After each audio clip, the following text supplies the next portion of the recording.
Sandra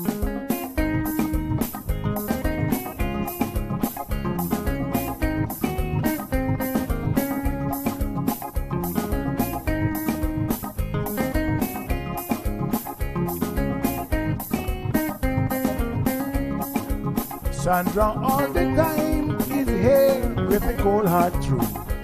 She's the ears and the eyes for me and you. Every day, everyone want to hear from Sandra. And every time on the air, she's getting better. Tell your sister, tell your brother, tell your mama, call Sandra in the morning and in the evening. They always calling Sandra. And when they start fighting, they calling Sandra.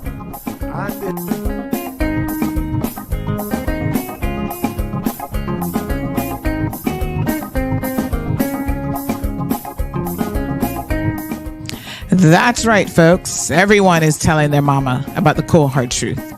Welcome to another episode with more truth-telling, more problem-solving, and of course, more tea spilling than ever before. Sit back, students, grab your tea and turn up the volume because class is now in session. Call in at 936-2626 because your voice matters. Share your opinion on issues that matter the most to you.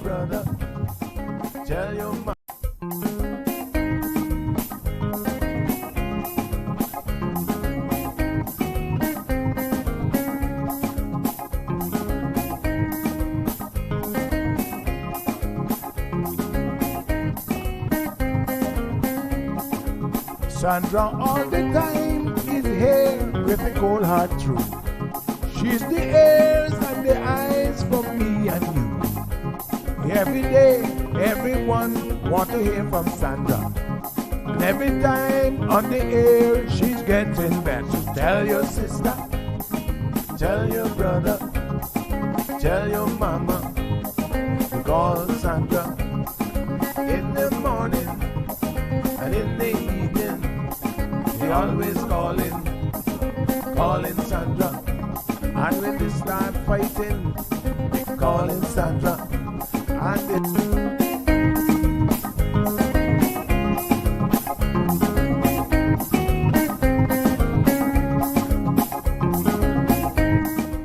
That's right, folks. Everyone is telling their mama about the cold hard truth. Welcome to another episode with more truth-telling, more problem-solving.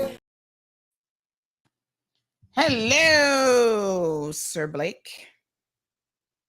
Can you hear me? Can you hear me? Hello, honey chill.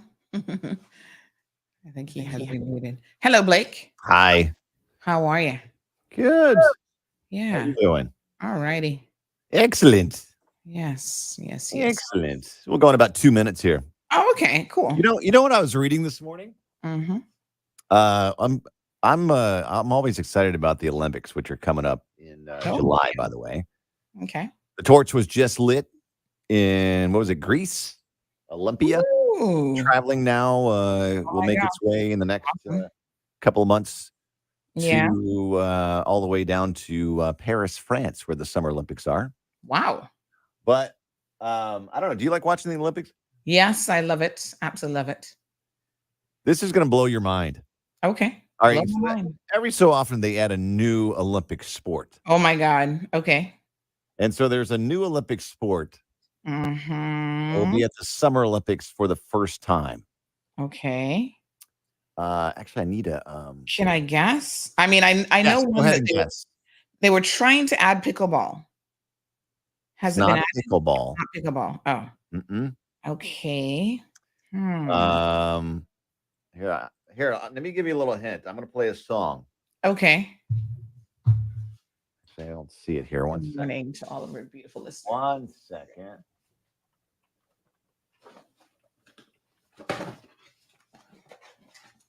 Yeah, here we go. There we go. I won't play too much because I don't want you to get in trouble, but here you go.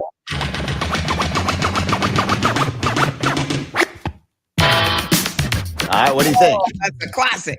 That's a classic. What do you do to this song? bopping? Maybe your listeners can chime in. What do you think the new Olympic sport is? Oh my gosh. All right, guys. What do you think the new Olympic sport is? I don't know. Beat bopping? I don't know. Beat bopping. It's breakdancing. What? Yes. I mean, I wasn't far off. I told you it would. Yeah, you're right. Beatboxing. Yeah, breakdancing. Oh my God. It's going to be a new Olympic sport. Yes. Crazy, right? What? That is so crazy. Breakdancing. Let's get some news. Here we go. Oh my God. I could totally enter.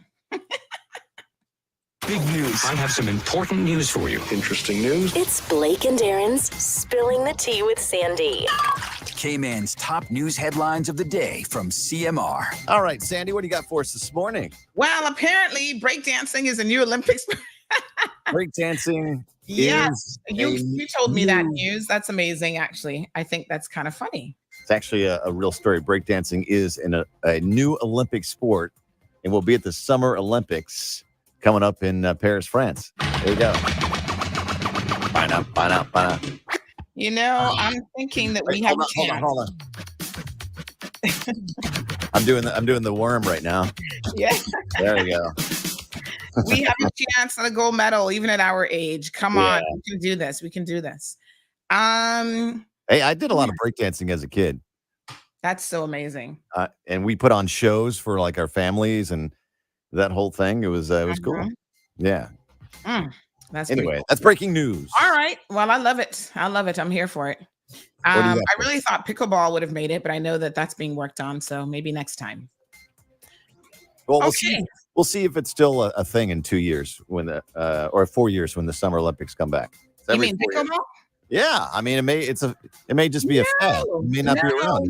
No. Listen, it's been around from like the 60s. It's just that it only sort of has been revived as of recently, but it's quite an old sport. I didn't know that, but that's the history of it. All right.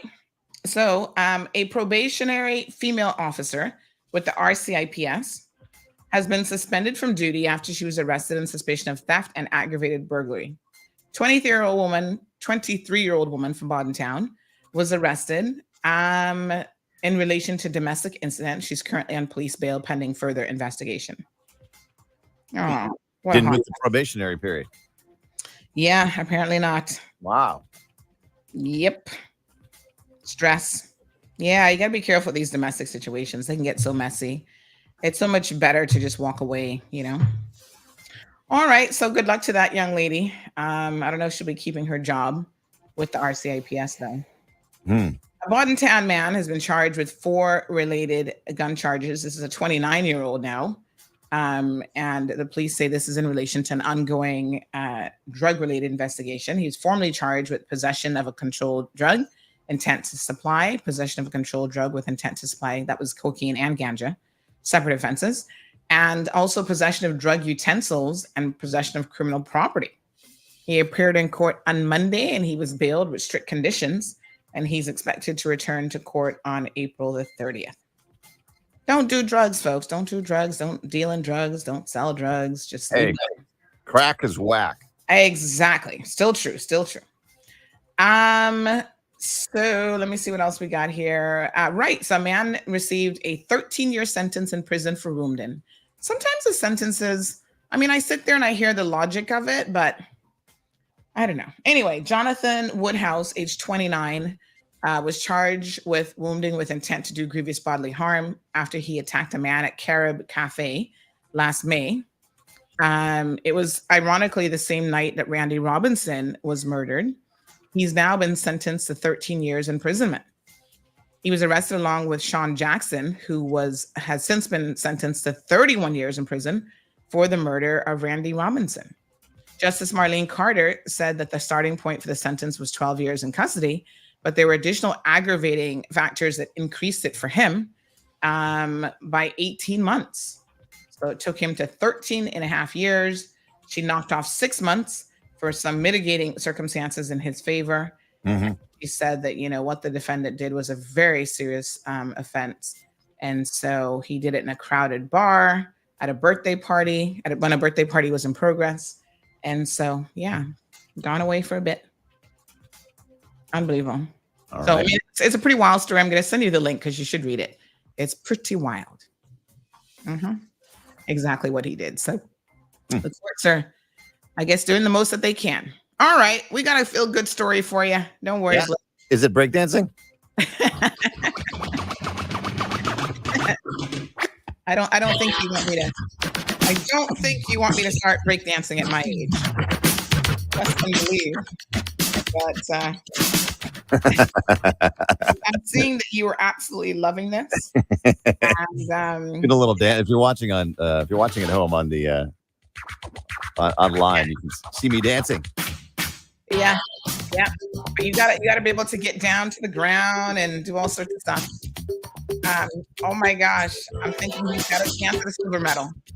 Silver medal in your future. That's a gold medal right there. That's a gold medal dance. Come on.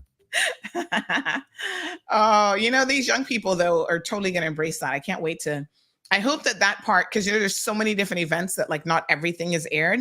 Yeah. I really, really hope that they air the breakdancing, because I want to see what 2024. What does breakdancing look like? Like, what have they added in terms of elements? All right. So listen, congratulations to firefighter Emilia Gillespie. She has broken the stigma of gender-specific roles in the Cayman Islands Fire Service, and she's become the first female team member to achieve certification as an aviation in-house certified pump engineer. Okay. Go, Amelia. I don't know you, young lady, but I'm so proud of you. She shared that she was thrilled to share a significant milestone with all of you in the successful completion of this rigorous CIFS in-house pump engineer training and certification. She shared it on social media, explaining that this achievement is pivotal in ensuring the efficient operation of the state-of-the-art aviation appliances that, of course, the CIFS has to utilize to keep us all safe. So very, very good job, young lady, and congratulations. What do you do as a pump engineer? You're good at pumping. Is that what it is? Or I guess. Let's pump it. Aviation-based scenarios involving pump operations. Yeah. All right. Well, cool. Yeah. And they have the thing is, this is part of their new fleet that they got back in 2022. Okay. They have these new aviation trucks. And so they come with all sorts of big arms and, machinery parts. Got it. You never know. You need those. When a non-mechanical person tries to describe anything engineering-wise, it's like they've just got parts. It's complicated. All right. Have a good one, Sandy. We'll see you tomorrow for the Friday show. Have a good one, honey Jill. You too. Good morning, everyone. First of all, let me say, I want to extend a lot of thanks and gratitude to all of you that have reached out to me since yesterday morning. Some really amazing messages. I wore red this morning because you guys know I'm a Leo through and through. And red is not a color of defeat. Red is a color of power and love at the same time. And you can do both, and you can be both. You can be powerful, and you can also be a loving person at the same time. You don't have to compromise one for the other. So I wanted to represent as best I could this morning. Definitely feeling better, still processing a lot of things, but hey, this is life, right? So thank you so much. I can't thank you all enough. Like I said, the messages were just amazing. Yeah. Big shout out to Jason. I'm not going to say which Jason, but you know who you are, for the heartfelt message that you sent as well. Thank you all very, very much. So hear me roar. Let's get it. I wanted to, sometimes situations allow us to reflect on where we are in life and what we're doing, and just making sure that we're on the path that we need to be on. I always have this saying that you're right where you're supposed to be. And even when you're going through a little something, you're right where you're supposed to be, because there's a life lesson in it for you that you need to learn. And the truth of the matter is, you never stop learning. Life lessons are always going to be there for you. It was so funny because a number of you reached out to me to say that people had called you and they're like, oh my God, did you upset Sandy? What did you do? And I'm glad to say that those of you who reached out and said that, it was none of you. But I think it was so ironic that, people know who my core people are.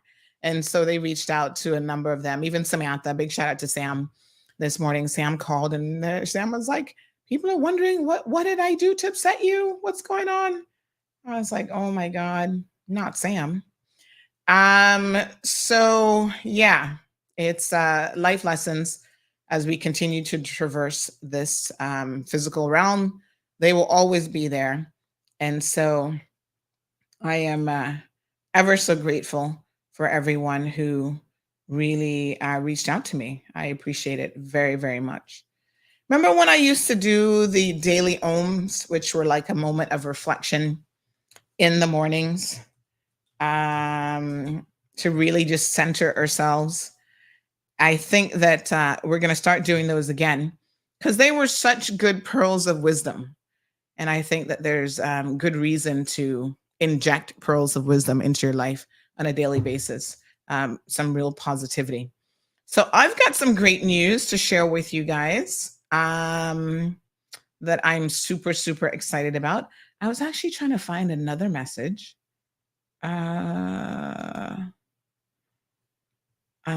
Yes, I'll read you some positive messages throughout the day because who doesn't love a positive message? Why not? Yes, I'm going to share a few of those a little bit later on in the program as well. So listen, I've got some really good celebratory news. We are going to celebrate like there's no tomorrow. So first of all, let's do roll call. I got to adjust my AC, honey child, because it feels a little bit warm up in the studio. Let me see here now. 78 degrees. Whew.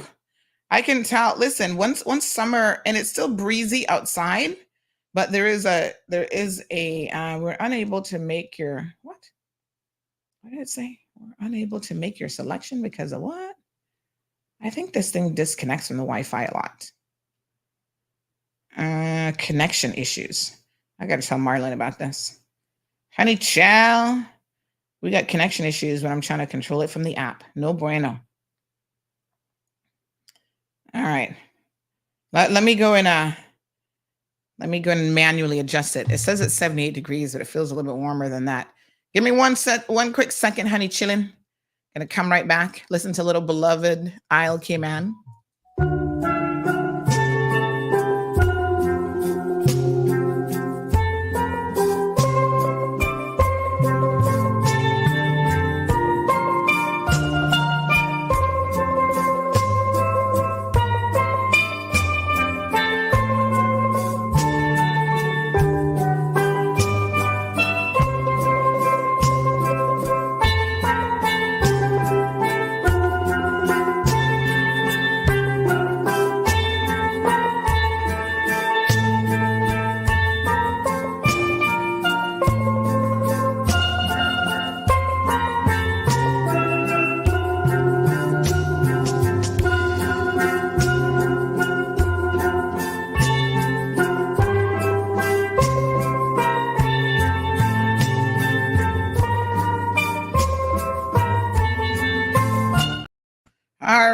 There we go. There we go. Okay, folks. So, yes. So listen up. We got some good news, but let's do a little bit of roll call this morning. So good morning to Diamond Princess. Stephen is joining us from the UK. Everton joining us from the USA. Barbara G in the house. Good morning, darling. Thank you so much. Shaka Zulu. Good morning. Good morning. Saying everybody, K-Man fam. Good morning. Cece McLaughlin is in the house. Good morning, Cece. Siobhan Barry is here. She says, love the top. Thank you, Siobhan. Yes, this is shocking that break dancing made it to the Olympics. My goodness, what next? Leroy, good morning. I can't wait. I love the Summer Olympics. The Winter Olympics, they're okay. But I'm more of a Summer Olympics person. I'm looking forward to track and field. I'm looking forward to gymnastics. I love gymnastics. I love track and field. I love synchronized swimming. What else is good? And now breakdancing. Why not? I'm going to be watching it. So that's good. So I'll get some dates for you guys of the Summer Olympics, and we'll definitely be watching. By the way, if you're a reality TV fan person, which apparently secretly on the down low, I found out that Johan is so funny, I think. But he informed me yesterday that apparently there were 2 episodes of this Cayman secret show or whatever that dropped this week. I'm like, 2 episodes? You mean they have so much content that they have to double up on y'all? Well, there you have it. Shaka Zulu says Cayman needs to send Gucci, Cayman's premier breakdancer. I'm just saying. Ooh, we got a breakdancer in Cayman? What? Good morning, Miss Pat. Patricia Blake in the house. Siobhan says people don't seem to realize that walking away from a relationship, if you're unhappy or whatever. Good morning. Leroy says 13 years is not enough for that sentence. We're going to get into some of those details. Oh, you knew the young man that was injured? Wow, that's messed up. Good morning to Paul joining us from Bermuda. He says it's hard to believe a week has gone by that I was heading on a flight to Grand Cayman this morning. Isn't that something? Time just flies, NHL. Gabby asking about Erin. She probably took a few days off. Everybody deserves a break now and again.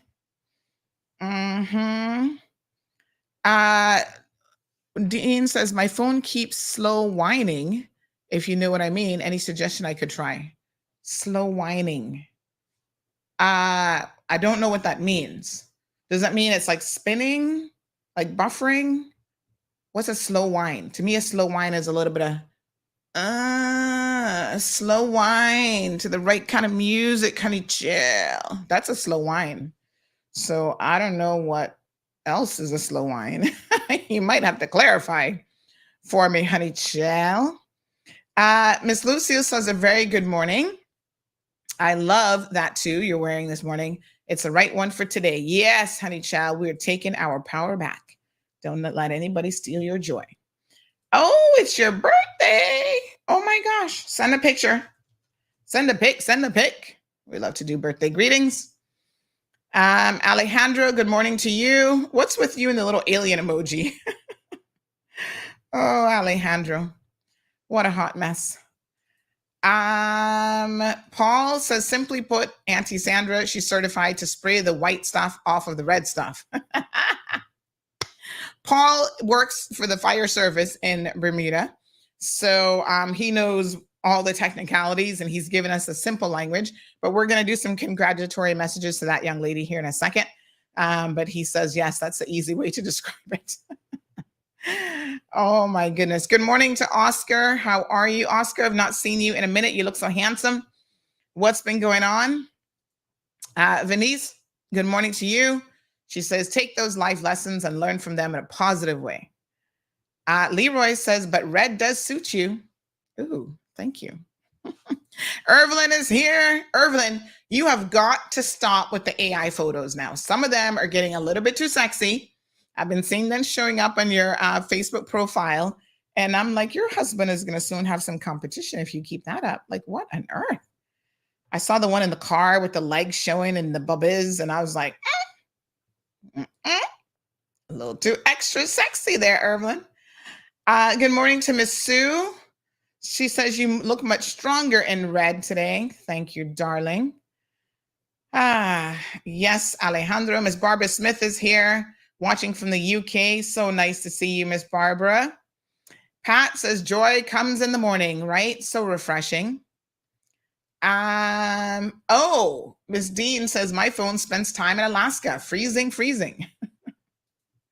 Try closing. A restart will close down all the apps. So sometimes that is helpful. Good morning, Miss Yurleen. How are you, darling? Olivia, so good to see you. Miss Ann Connolly in the house. Good morning to you, my darling. Shamika, good to see you. So I treated myself to an afternoon massage yesterday. After the morning that I had, I decided to go to Body Works. Big shout out to the good folks over at Body Works. I just walked in. I'm like, hey, anybody available to give me a massage? And I can't remember the young lady's name. She's a Filipina, and she did an amazing job. You know what is so funny about a massage? Do you ever go for a massage not really thinking that you necessarily need one? But then when they start rubbing certain things, you're like, oh, yeah, that's the spot. Why does that hurt? Because you actually needed it and didn't even pay attention. to your body that you needed it. So pretty crazy, but yeah, I did that and lie down on that massage table for an hour and took a little snooze while I was at it, and it was good. And I'm going to start doing that more often, treating myself. Yeah, we work hard around these parts, so why not? Okay. Strong Will, thank you. Good morning. Child with a Purpose, good morning. Happy Thursday. Miss Ann says, I love this color in you. Thank you. Appreciate it. Thank you, Miss Wanda. Ingrid is in the house. So good to see you. Miss Hilda is here. Luis, buenos dias. Miss Linda, hey, from Bermuda, sipping her new mug today, hopefully. She says, good seeing you, looking and sounding better today. Praise the Lord. Thank you, my darling. It's just a top, Miss Hilda. It's actually a top. It's not a dress, but they could have easily made this into a dress with a little flare at the bottom. But yes, thank you so much. And wearing my beautiful coat of arms. Y'all know I love to show off Cayman Pride. And so big shout out. Every time I wear this, people are like, oh my God, that's so beautiful. Big shout out to David over at Prodigy Jewelers. Support and shop local that offer you amazing customer service. And that's David Honeychild. He is just very, very good. Over 30 years of jewelry making, repairs, and sales. Good morning to Miss Morna. So you guys are experiencing some buffering this morning? Oh, good grief. What a hot mess. Siobhan says, my rib may hurt this morning. That's okay, honey, chill. All right, Alejandro, I hear you there. Says, Miss Ann says, I'm going to wear red for work today. I'm inspired by Sandy. What? Go on through. Why not? Irvin says her husband's not on social media, girl. It's a good thing. He might want to marry you again. Ay. Okay, good morning to Debbie. Sunday morning greetings for Zeus. Zeus has gone for a car ride today. Honey child, he left us. He's riding out with Miss Stacy and Gigi. Yes, sir. First Lady Jayanne, good morning to you. Riza, good morning. How are you? Aw, thank you. First Lady says, Miss Sandy, you are so beautiful. Oh, that is so sweet. You know, I didn't even comb my hair. I combed it out because I'm like, oh, it almost looks like I have some curls today. So I'm just going to rock it. I'm going to just go with it. If I brush it out, then it's going to be like super straight, right? So there you go. Yeah, why not? All right, Johanna's in the house. He's always looking for blazing up, and I don't mean the kind that Alejandro's interested in. Self-care is so important, says Miss Pat. You're absolutely right. Josephine, good morning to you, beautiful. How are you doing? Look, Johanna is so bad mind. By the way, big shout out to Graham Rankin. Graham called me and said, I heard, he's such a joker. He said, I heard on good authority that it was Johan who upset you. You just say the word and I'm going to go break his kneecaps for you. Oh my gosh. Y'all make me laugh. Y'all really make me laugh. I was like, no, man, Johan. First of all, I think Johan knows better. Johan would be scared to death that I would kung fu chop him in all the wrong places. So I was like, no, Johan hasn't done anything. They were ready. Johan, they were ready to come for you. I hate to tell you, but they were like, you just give us the word, Sandy. We'll go take care of Johan for you. I thought to myself, my goodness. Not the East End Kung Fu Committee. Yes, sir. So Johan says red must be revenge for somebody's salt. No. All about the love, Johan. All about the love. Let me show you the little love emoji. There you go. No hate and definitely no revenge. Maddie is here. Good morning to Maddie. Says, love the pendant. I got to show you guys another one that I got from him that is a custom. Well, I'm the only one who has one, but it's like a Cayman flag. Oh my God. I hardly wear it because it's so treasured by my heart. It is so beautiful. And he custom made me a CMR one. David is just so talented. Where's David? Everybody give David a shout out this morning. In fact, let's do a drop-in on David just to say hello. Let me see. Make sure y'all can hear now because I've realized whenever I call people on WhatsApp, I need to make a little adjustment to my settings. Let's see. Mm-hmm. Y'all can hear the ringing, right? Honey, chill. He might be busy. Uh-huh.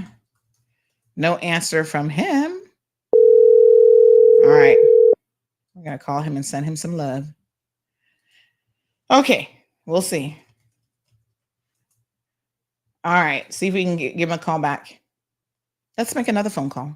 We're going to start making more phone calls because the good news that I'm going to tell you all this morning just put me in such a good state of mind. Let's call another person. We should do like a surprise call to somebody every single morning. Mm-hmm. Mm-hmm. Mm-hmm. Now I know everybody's like, I don't know if I should answer. What's she gonna say? Oh, no answering. Y'all aren't at work yet, are you? So early in the morning. All right, no answer from the birthday girl. We're calling you for your birthday. All right. Nobody's answering the phone this morning. Oh, my goodness. Okay. Let me see. Leroy says that she's going to bake some brownies today. I don't know about that. Okay. Another Debbie. Debbie Francis is with us. Good morning, Debbie. Alejandro says, like a red light, don't run it. Strong Wilt says, you sure Marlon didn't dress you today? Marlon would never. He asked me for advice on what shirt to put on, not the other way around. No, he's not even here, but no, he did not dress me. Thank you, Angela. She likes the lipstick as well. Really? I'm not like, I don't normally wear red lipstick, but this morning I figured, what the heck? Why not? We're going to go with the flow. We're going to make it happen. Sue says that Graham is so funny. He really is. He is hilarious. Alejandro says, boy, your hand, they got it up for you any day. No. Who said the East End Kung Fu Committee? I'm going to be doing too much, Love it. Hello, Cameron. Strong Wilt. Thank you. Thank you. I see your guest is here. Emily, somebody else joining you? Or are you by yourself? Okay, so we'll give her some time to come. Good morning, Miss Dean. Rough Seas is here. Says if anybody has Sandy's number stored in their phone, 90% of the time it can't be good news. What? Ooh, honey chow. Oh, I see your kitty cat, Emily. So cute. All right. Yes, Paul is in the house. Strong Wilt, ready to keep the devil away. What a hot mess. All right, let me see here now.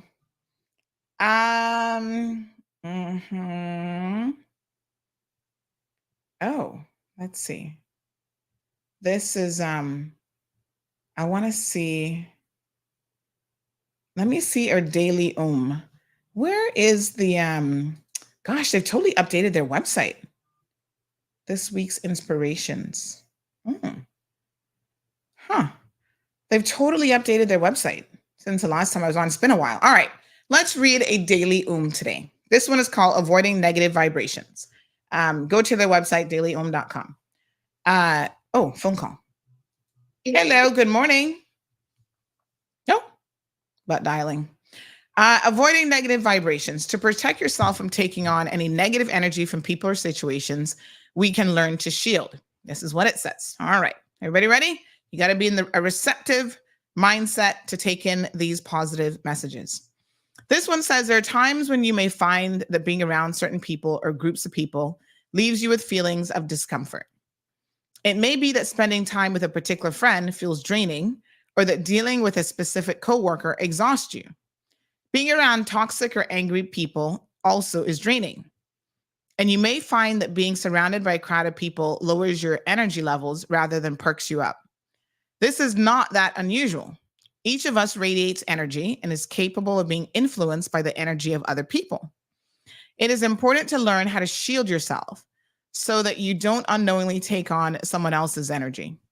While some people know how to instinctively protect themselves from being adversely affected by energy, Oh, sorry.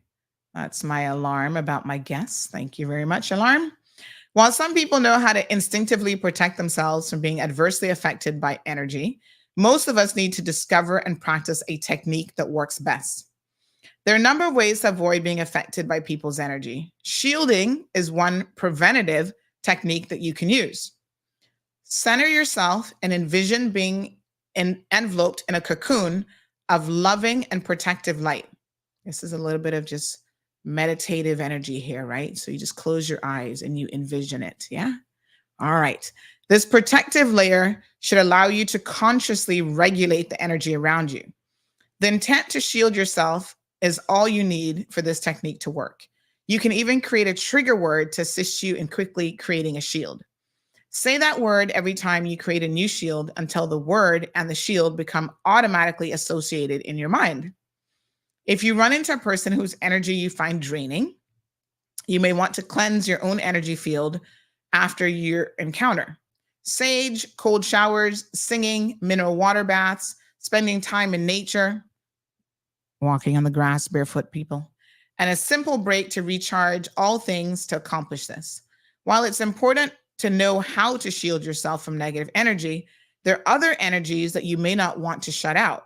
The energy of laughter, a newborn baby, the feeling of joy radiating from someone in love, and the frequency of calm emanating from an enlightened teacher are all just some of the energies coming from others that you may want to have around you. So that's our daily inspiration message from the Daily Om today, all about energy, positive energy, to ensure that you shield yourself from the negative and take on the positive. So good morning to Haley. So good to see you. Thank you very much. Says you're looking great and sounding great this morning. I love it. Keep smiling and reaching for higher heights. You guys have got to know, like I said, we've got some amazing news to share this morning. First of all, we have an NPO group here that we're going to be talking about. They've got some wonderful things going on. But in addition to that, we have, CMR has some, the numbers have far exceeded my expectations. And of course, we're sharing every single milestone with you guys this morning as well. So I want to tell you all about that here in just a second. But in the meantime, we have some guests who are going to be joining us. So we've got Miss Emily. Hold on, Miss Emily. Let me just grab you into the studio. 1 second here. So Emily Kelly with the Alex Panton Foundation. Good morning, Emily. Good morning. So you guys remember that Emily was on here not too long ago, February? Yeah, March. for the symposium. At the symposium in February, yes. So Emily is the program manager at the Alex Panton Foundation. And, she's been doing some amazing things over there. And one of the initiatives that the foundation has kicked off, we're going to be talking about this morning. And then we also have Dr. Lamb, who's joining us. Good morning. Hello. Uh-oh. You might want to unmute yourself. Here we go. There we are. Yes. Jennifer is asking for the YouTube link. Give me 1 second, Jennifer. I'll get it for you quickly. Anybody else needs a link, please let me know. Yes, so we're live on YouTube, Instagram, Facebook, and soon we're going to be on TikTok as well. I think I figured out a way to go live on TikTok. So we're going to be reaching everybody. Oh, cool. Yeah, absolutely. I know, I love it. So Emily and Dr. Lamb, thank you guys so much. We've got some big news, and it was actually announced during the annual symposium back in February that you guys are launching a Cayman Kids Helpline. So tell us a little bit about how this initiative got started and what this is going to mean for all of the children, and not just the children, but parents and teachers. There's other resources available for mental health care for children in Cayman. Yeah, so this project started about 4 years ago, I have to say, 4 or 5 years ago. So how Alex Panton Foundation first started, when we first started, we collaborated with the National Drugs Council, and we did a student survey, biannual student survey, where we ask our young people about their mental health. What is it that stop them from accessing services, and what would help them to access services? So that was our very, very first national student survey questions, and the answer came back is that what they struggle to access. Well, first of all, we got a large population of students who do struggle with the mental health difficulties. And what seems to stop them from accessing services is that they don't know how to, where to, and they worry about their kind of whether it's private, whether it's confidential, whether people will find out. And over 60% of our young people said that if there is an online text line or online virtual services, they would absolutely access that.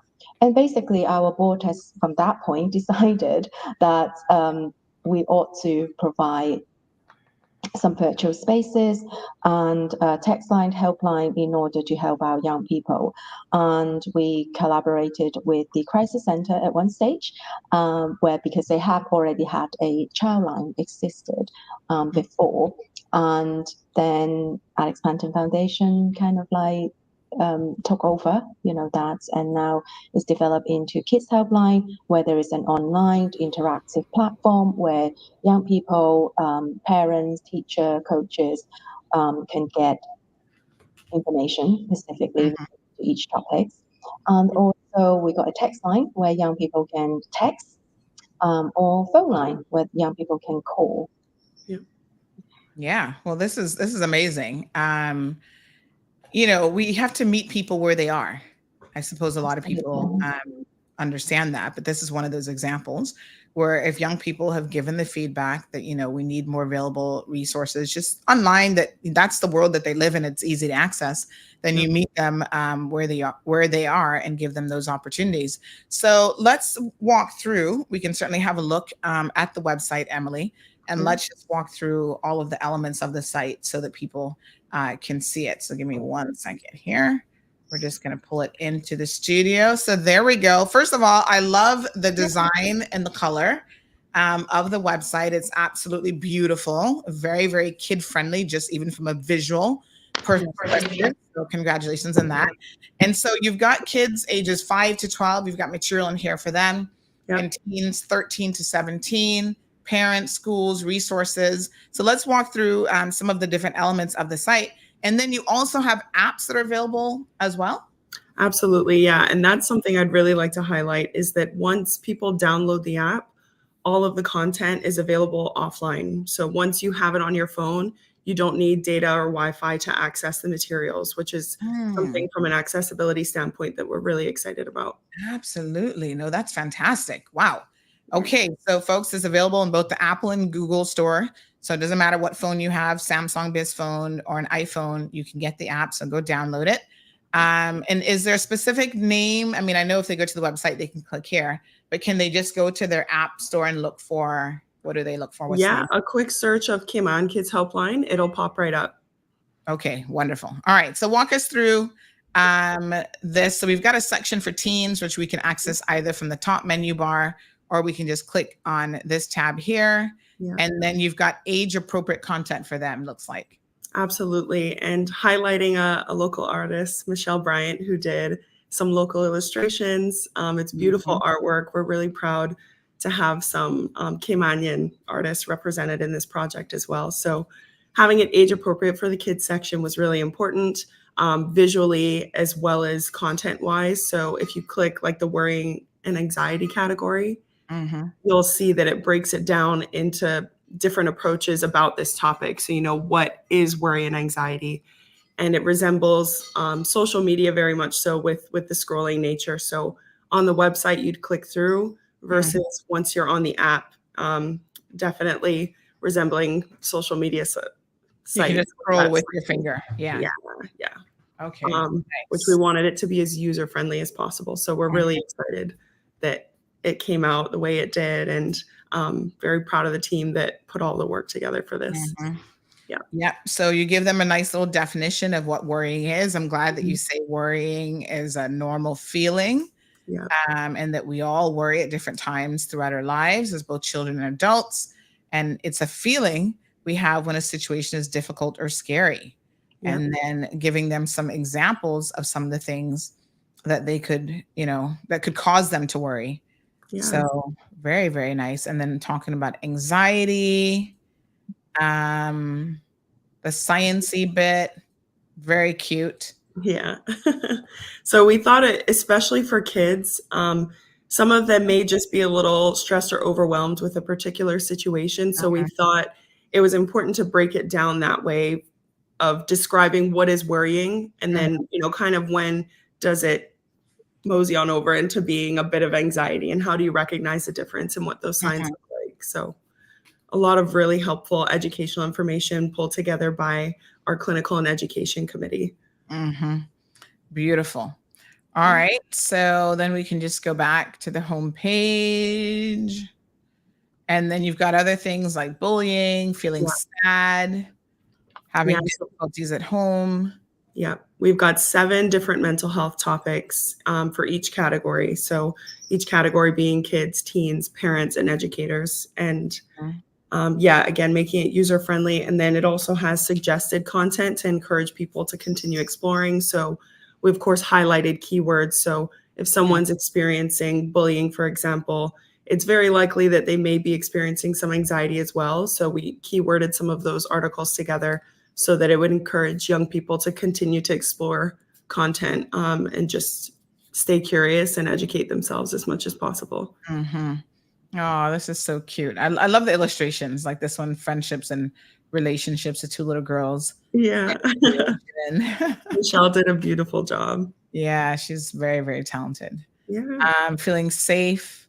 And of course, this one is very near and dear to me. So what do you do if safe or unsafe touch? So I'm glad that this is actually covered, because this is a mental health issue as well. Yeah. So telling kids what unsafe touch is. And is there another slide? No, that one's just the definition, and then the 2 other categories have. Right. Yeah. Some signs there.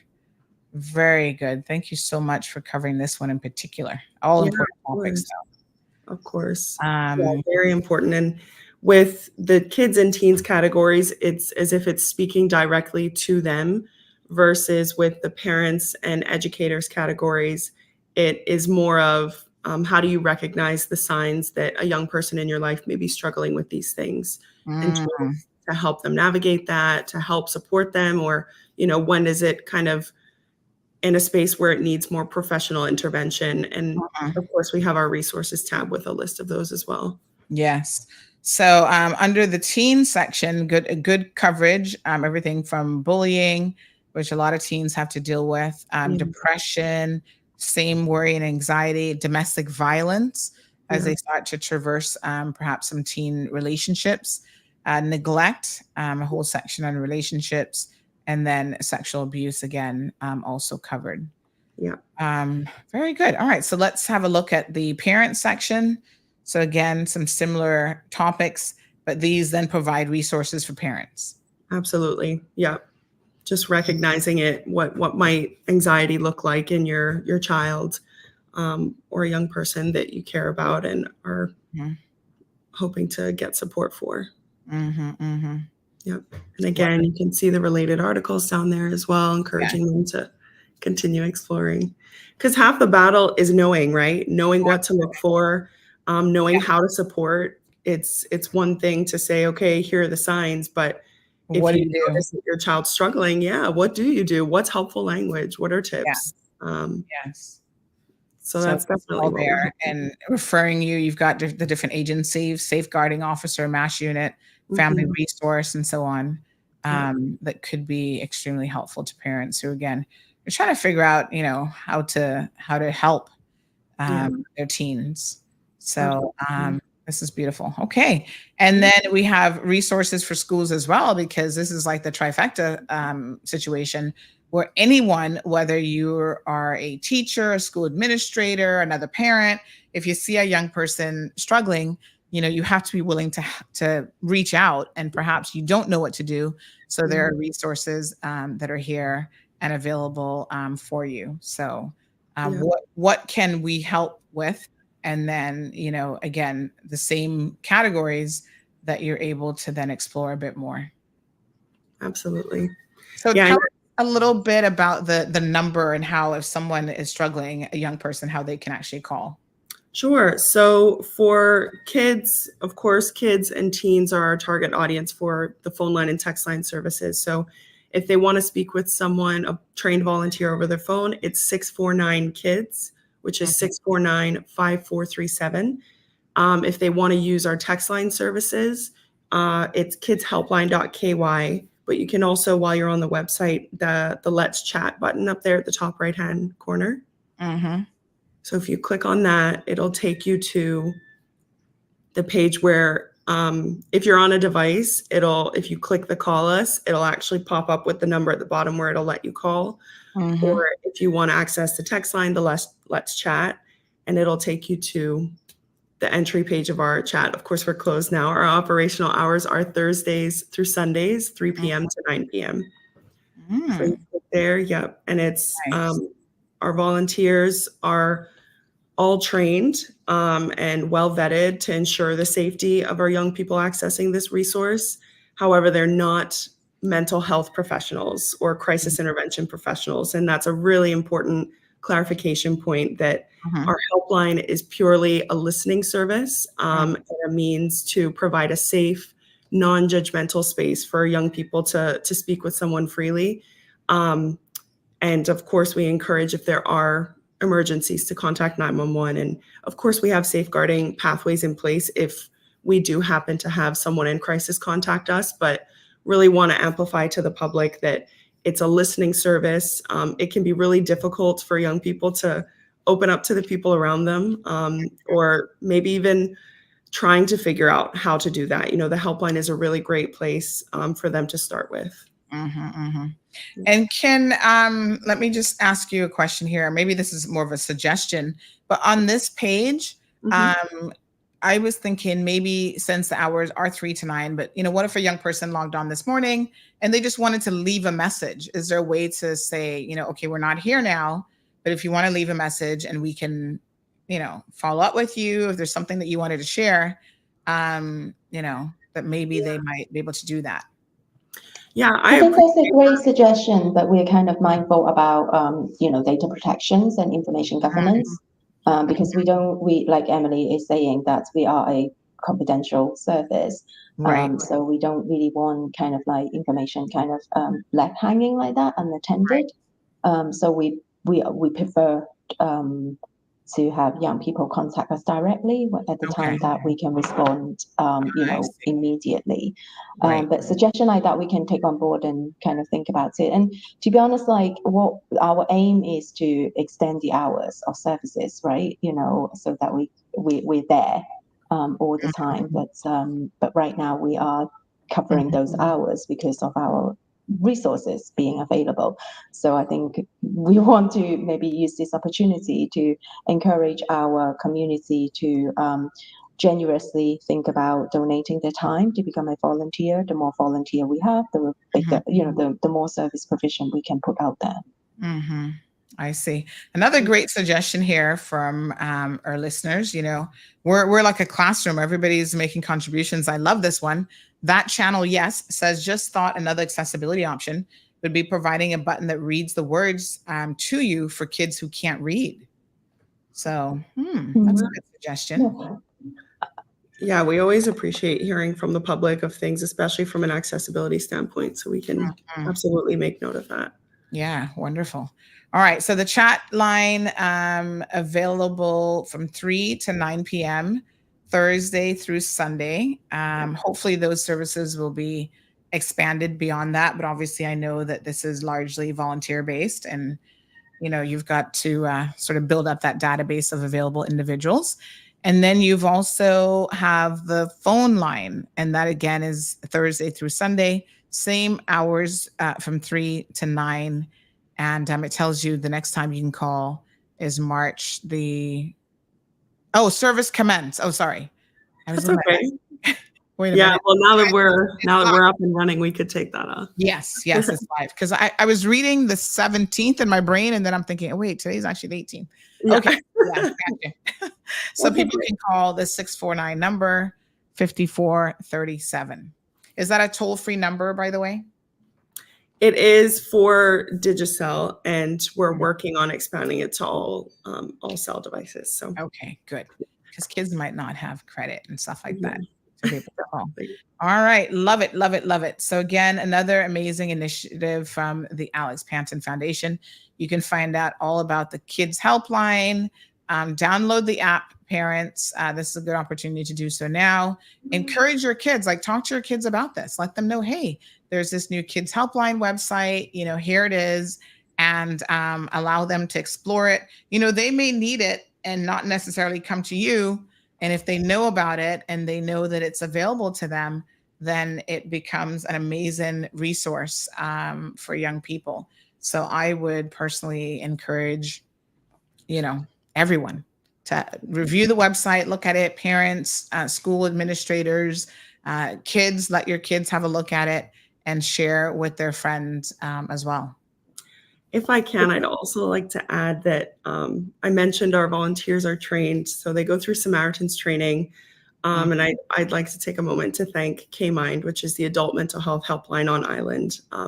We've partnered with them to put together and bring Samaritan's training to Cayman. And we're really grateful to have that collaborative effort because it really creates a sense of continuity and the quality of service from the kids helpline up to the adult mental health helpline. So wanted to shout them out in that collaborative effort and how great it's been for us launching.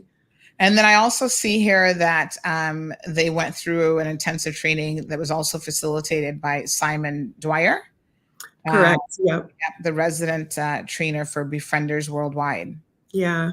So we brought him in February for our initial cohort to launch. And it was an intensive training, but it was wonderful. The volunteers were phenomenal, really engaged, took a lot away from it and have been doing well so far. We've been running for about 6 weeks now, give or take. And so when Simon came down, we also shadowed. So we have a group of licensed trainers on island now. Myself, Dr. Lam, are the licensed trainers on behalf of APF, and then K-Mind has a team of licensed trainers. So now we shadowed Simon as the resident trainer after we did our licensing course. And so now we're able to facilitate Samaritan's training on island as well, just to, have that sustainability aspect of quality of training. Ms. Pat says the Alex Panton Foundation is an excellent resource for us. Ms. Hilda says this is a fantastic resource. Ms. Pat goes on to say thanks to Premier Panton and Mrs. Panton, who started the Alex Panton Foundation. And now they've got it fully staffed with Emily. And there's another young lady, remind me of her name, Emily. Erin Kaufman and Michelle Powell. So Erin Kaufman's the administrative manager and Michelle Powell is the administrative coordinator. Yes, so they're there doing a lot of amazing things. Hilda says, what are the different kinds of volunteering opportunities are there with the Kids Helpline? So people who are listening who may want to volunteer, how can they contact you and find out more about those opportunities? Yeah, we appreciate all the interest. We love that there are people eager to support this. If you're interested, send an email to info@alexpantonfoundation.ky to our general email account, and then we'll get back to you with the expression of interest survey, add you to our database, and go through there for the vetting process. Beautiful. All right. Well, thank you so much, Dr. Lam, for joining us this morning. And Emily, thank you very, very much. This is an amazing initiative. Folks, share the link, grab it, share it in WhatsApp, social media, let everybody know about this amazing resource that's now available to really help our young people, who a lot of them are struggling with mental health stresses. Beautiful. Vicky says, love you, Emily. You're a sweet soul. Thanks, Vicky. And Faith says, good morning, sunshine. Lizette, we got everybody listening, almost 400 people listening to the program this morning and taking in all of this amazing information. Thank you again to both of you. Thanks so much for having us. Thank you. Okay, guys, have a good day. Bye. All right. Wonderful. Very, very good. So again, kids helpline.ky is the website. Get the app available on iPhone, Android, and share that with all the young people in your life. Churches, you guys have a role to play. Please make sure that your youth groups share this helpline website and the apps with all the young people in your youth group. We got to be able to spread this type of really positive information in our community. Y'all love to spread the gossip and the blazing up news, as Johan likes to call it. But when it's the good stuff, we need you to equally be as invested in those opportunities as well. So share and share and share some more. Okay, honey child. All righty. I'm going to share that to my Windsor Park folks, Washington Boulevard folks. I'm in both of those groups. So there you go. Please share. And then I'm going to also share it with, there's a group called Caymanians in Florida. And I'm going to share it with them as well. All right. All right. Nice. Caymanians in Florida. I'm not in a whole lot of groups because I don't like too much chaos, even on my phone, honey child. I get enough messages as it is. Okay, everybody good? Everybody looking good, honey child. Oh, I saw that David was calling us back, so we're going to call him now. We just wanted to say hello. Nothing too special. Let's see. There we are. Oh, we need to reconnect Instagram. Hold on, Instagram. Woo-hoo. Every hour on the hour. He busy again? Mm-mm.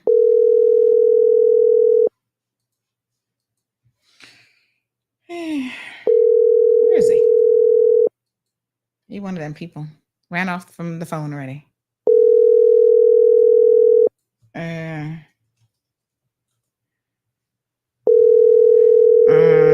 Okay. Okay. He must have his phone on silent. That happens. You don't hear the phone ring and then you're like, oh man, I missed the call. Okay, let me see here. Chinny chill. Okay. Mm-hmm. Yes. Product updates. Okay. Nice. Right. Uh-huh. Okay. Thank you again to the Alex Panton Foundation. That's a beautiful initiative for sure. Very, very good for young people to have these resources available. Oh, here's David. Good morning, David. Morning, good morning. How are you? Not bad. How you doing? Good. We got you live and direct on the cold hard truth, honey child. Now, why would you want to do that? Because we just wanted to say, this morning I was dressed in red, and of course, you know, I had to wear my beautiful coat of arms pendant with it, and a lot of people were noticing the pendant, especially this morning. I wear it all the time, honey child, but you know, some days it stands out a little bit more. And I was telling people what an amazing jeweler you are. By the way, I'm coming to see you for my Cayman Voices segment soon. But David, you've been in the business for over 30 years of jewelry making and jewelry repairs.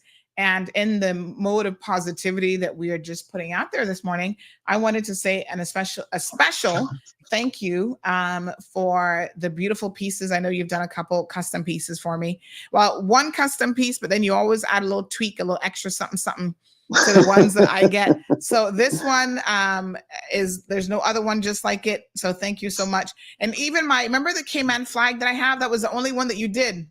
And correct, that's the only one. Yeah, I hardly wears it because I'd be like, oh, I don't want too many people eyeing my Cayman flag because then they're gonna want one too. And I'm gonna have to tell them, nope, this is one of a kind, honey child.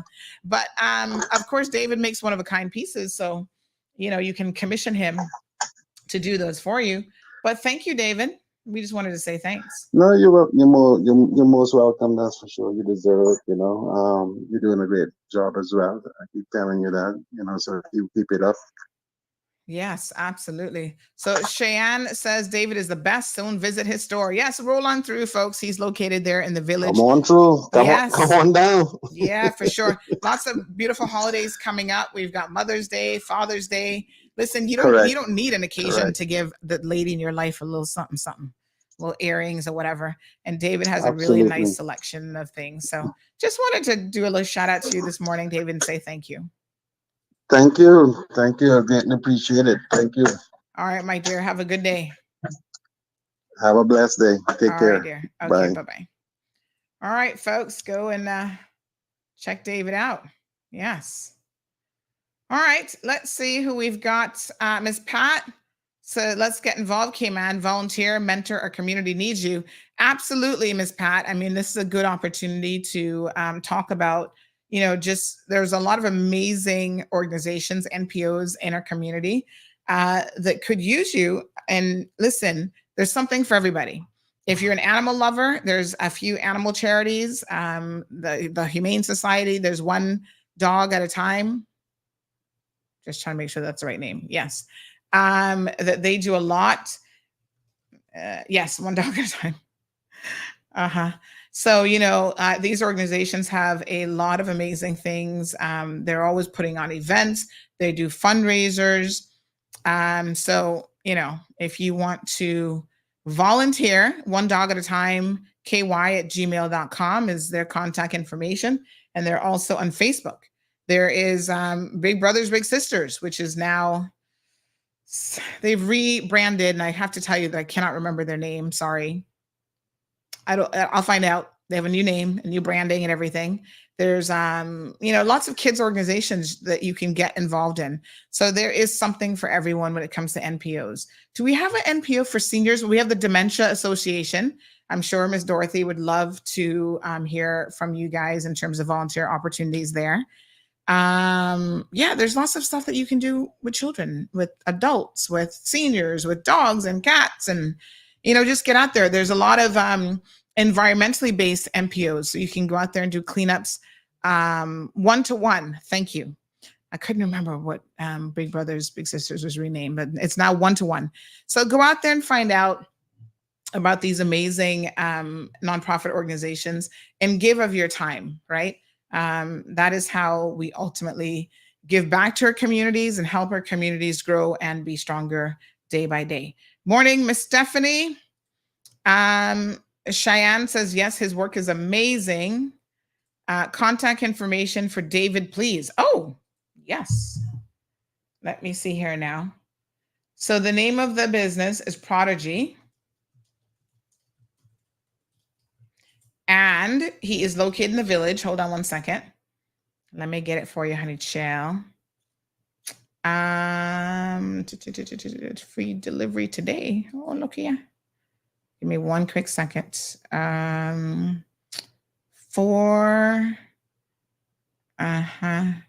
10, let's do 12. Okay. That's me doing some quick math in my brain for something that I need to order. Bless Amazon. They say they can get it there today. Hallelujah. Okay, so hold on one second. Let me just get you his information.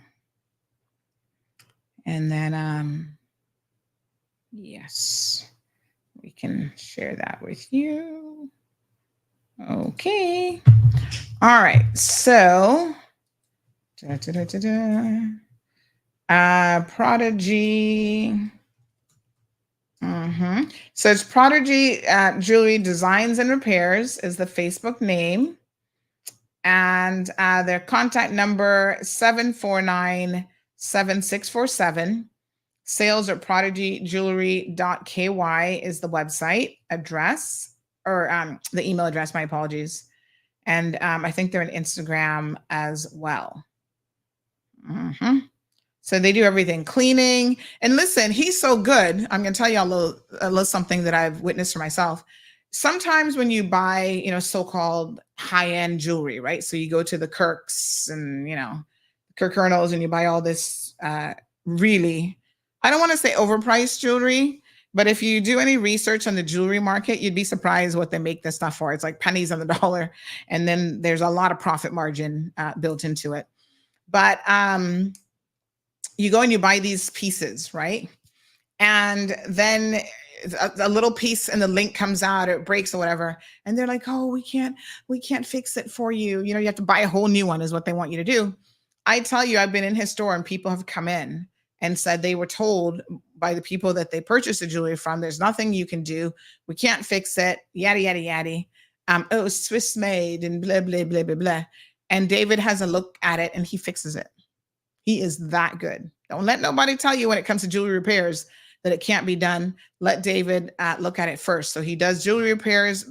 Every year I take in my slew of batteries, and my watches, and I hand him the watches and say, replace my batteries. 90% of the watches never get worn. But anyway, just in case I'm going to wear them, I like them to have the correct time. He does ear piercing, engravings. In fact, this one is engraved on the back. So don't y'all think about stealing my Cayman coat of arms, because it actually has my name and stuff on the back. Coin mountings. And he has the only engraving machine. You guys got to go check out his machine. It's like a specialty engraving machine. He does authenticity and appraisals. I mean, he knows his stones, polishing and cleaning. In fact, I dropped off some earrings last week that I had to go and collect, and even sizing and adjustments as well as custom designs.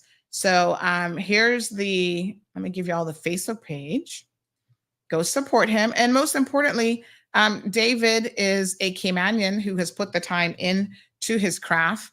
And I love that. You know, he's really 30 years plus experience doing what he does. And I love Caymanians who have dedicated themselves to their profession and to being the best. So stop in, go visit David. Yes, I'm giving him a shameless plug this morning. Go visit him and tell him that Sandy sent you. And in fact, what is so funny, and he's some very helpful staff there as well. He's got 2 Filipina girls that work with him full time, and they're amazing. They do a really, really good job. So Cheryl, and I'm sorry, I don't know the other lady's young name, but they're very, very good with customer service. So, you know, even Alden commissioned a special bling piece for himself, Premier Ship ring. It's almost like he won the, what do they get? The Super Bowl rings. It kind of reminded me of that. It was big and lots of stones and lots. I was like, go on through, Alden. I don't even think Alden wears a wedding ring, but you better believe he wears his Cayman ring that David designed for him. All right. So reach out, Pat. Love it.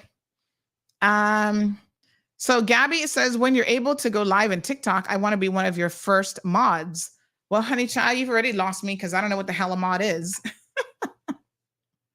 So listen, TikTok is a world that I'm not going to pretend like I really know anything about, but I'm willing to learn. This is life, honey child. You don't know everything, but you got to stay fresh and you got to be willing to learn. So you tell me what a mod is. Is that short for models or is that something else? But I'm here for it. I will definitely, just teach me. I'm willing to learn. So Power says, give us a close up of that necklace, please. Oh Lord.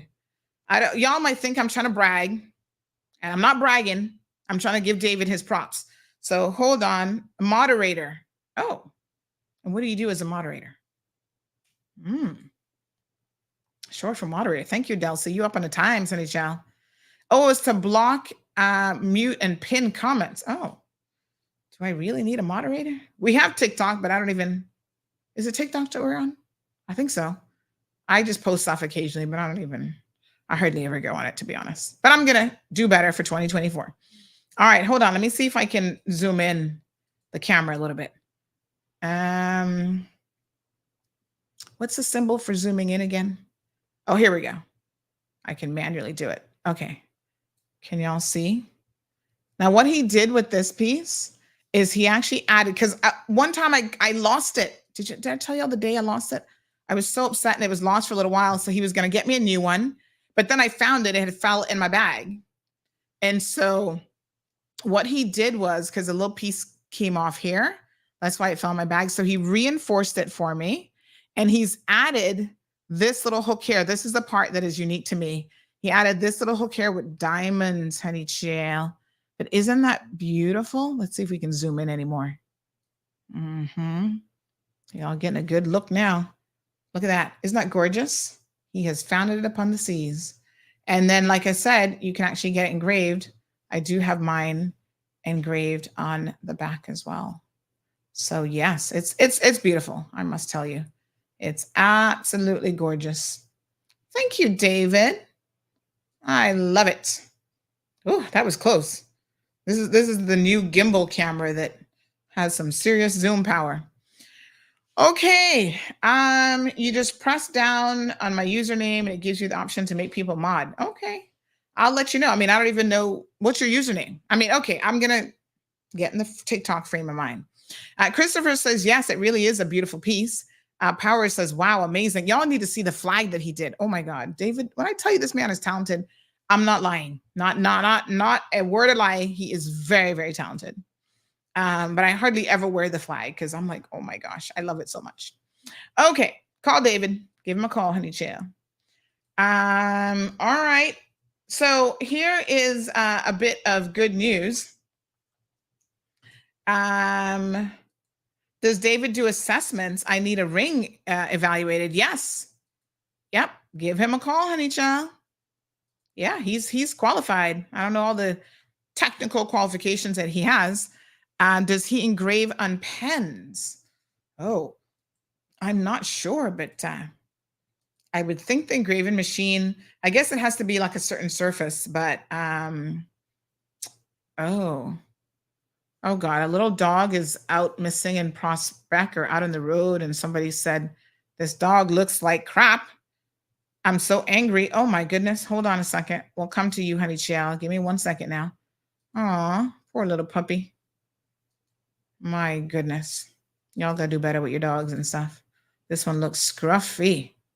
Jeez. All right, let's share some good news, and then we're going to talk about continued animal issues. All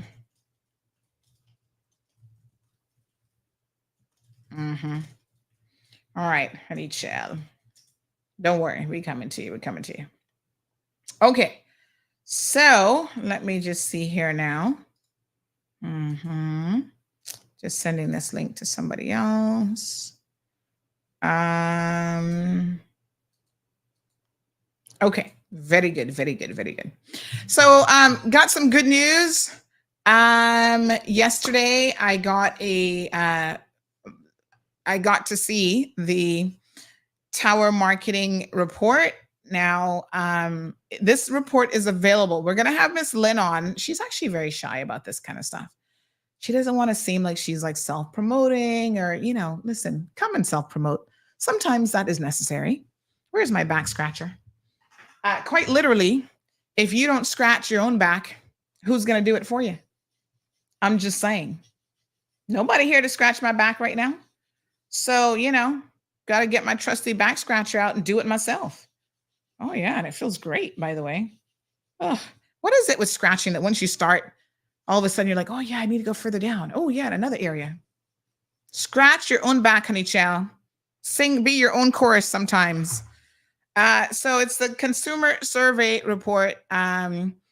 They do an amazing job. 92 pages. It's a lot of information. And so I did a first glance at it last night, and it has a lot of amazing. I can't show it to you guys because it's proprietary information, and you can actually purchase it. So if you're a company and you want this report, you can purchase it, but I can share some of the details of what's in it. I just can't show it to you. So here's the respondents, right? So a little less than half of the respondents were Caymanian. So 43% Caymanian, 35% were registered voters, 35% Jamaicans, 18% other, 4% didn't answer the nationality question. So 35% registered voters, 65% not registered voters. They asked questions like cars owned. I thought that the ESO could also collaborate with Tower Marketing to share this information, like cross-sharing of information. There's no need to reinvent the wheel. They spent a lot of time putting this together. So they have an area about internet access and usage. an area about social media. So what platforms are dominant on social media? So dominance of WhatsApp. WhatsApp continues to be the way that people in the Cayman Islands communicate and share information. I'm certainly not surprised by that. Preferred method of online communication. It talks about, targeted advertising, localization, engagement analysis. I mean, it is a very thorough and well put together report. Local radio stations. So to identify key issues and opportunities as well as implications. So it has local radio, which one's there. And it says Hot 104.1, Radio Cayman 1, and Star 92.7 are the most listened to radio stations, with Hot 104.1 leading and showing an increase in listenership since 2022. Interesting. Talk shows. It says that this is the good news. Cayman Mall Road dominates talk show preferences significantly, with a substantial increase in preference from the previous year. Now, last year we did a story on this that we had, I think it was 60%. Let me double check now. I think it was 60%. Listenership of all the talk shows. So we were like 60%. And then I think after that, yes. So May of 2023, CMR's talk show has a commanding lead with some 63%. Well, can you believe it? I mean, 63% is like amazing, but can you believe that our listenership has increased even more of the people surveyed? I was flabbergasted by this because I thought 63%, that's a good lead. Honey Child is gone up. So I'm going to tell you all a little bit about that here in a second. So yes, they say with a substantial increase in preference from the previous year. And when they say substantial, they mean double digit substantial. Thank you. Thank you all very much. And then they talked about Talk Today and For the Record have their distinct audience profiles with notable differences based on age, education, and income. And there's some things that have changed that I think is pretty interesting as well. So local news and print newspaper. So this is the big news. Y'all ready for this one? Should we make it a trivia question?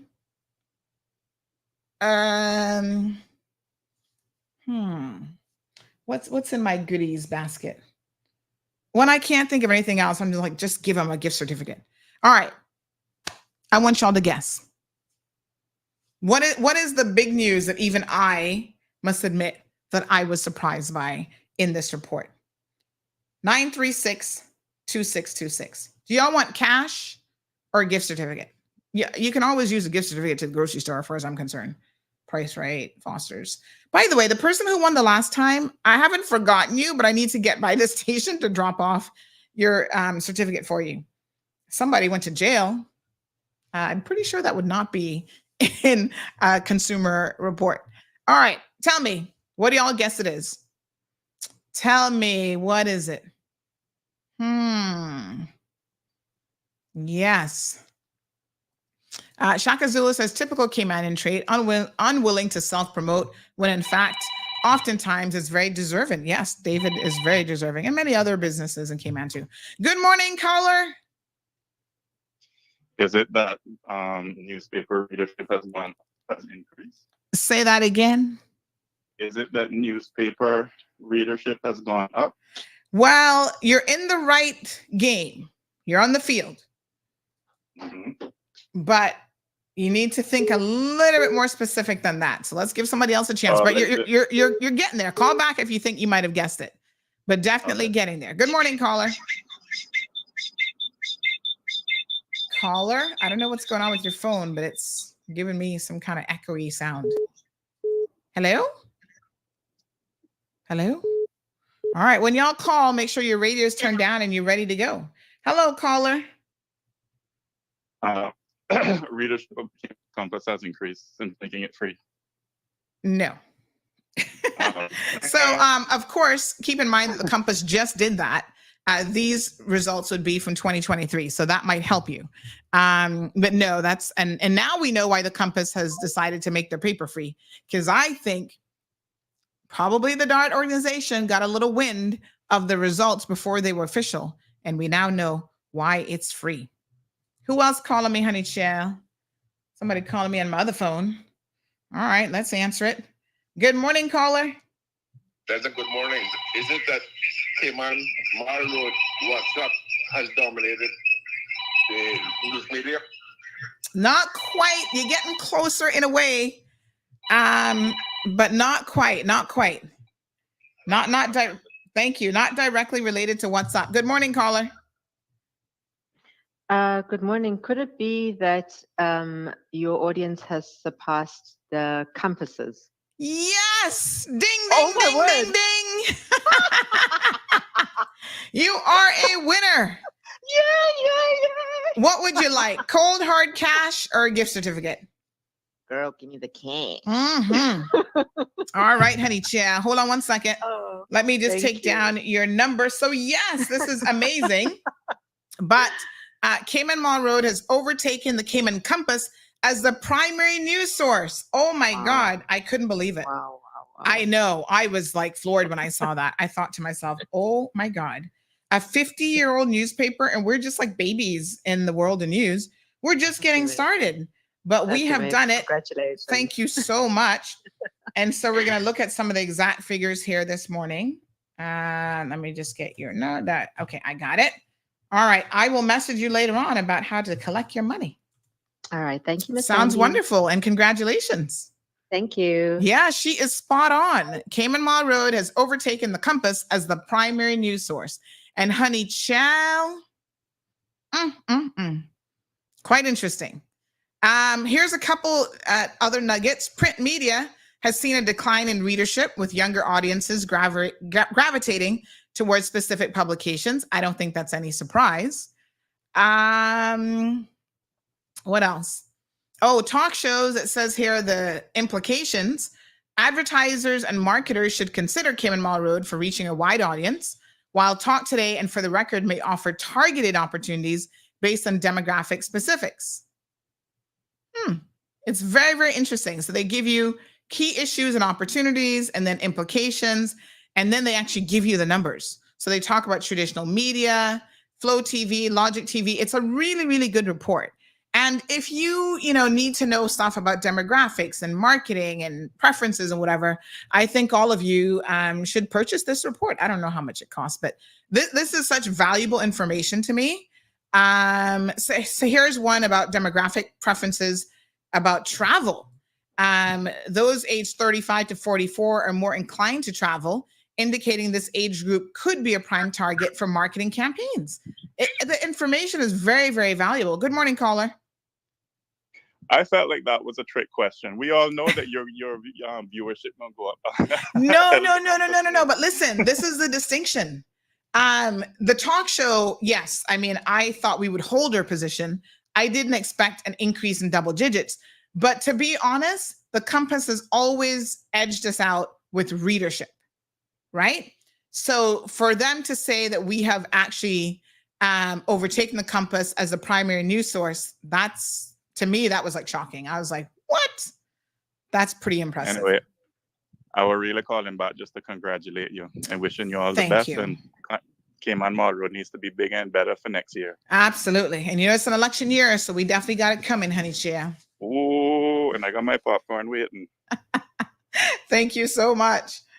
Yes, we are going to be bigger and better. And this is just about always striving to improve and to do better. This person says, kaboom! Kaboom! I can't call in, but I knew that that's exactly what it was. Oh my gosh. So WhatsApp is 86% of you. That's your preferred method of communication.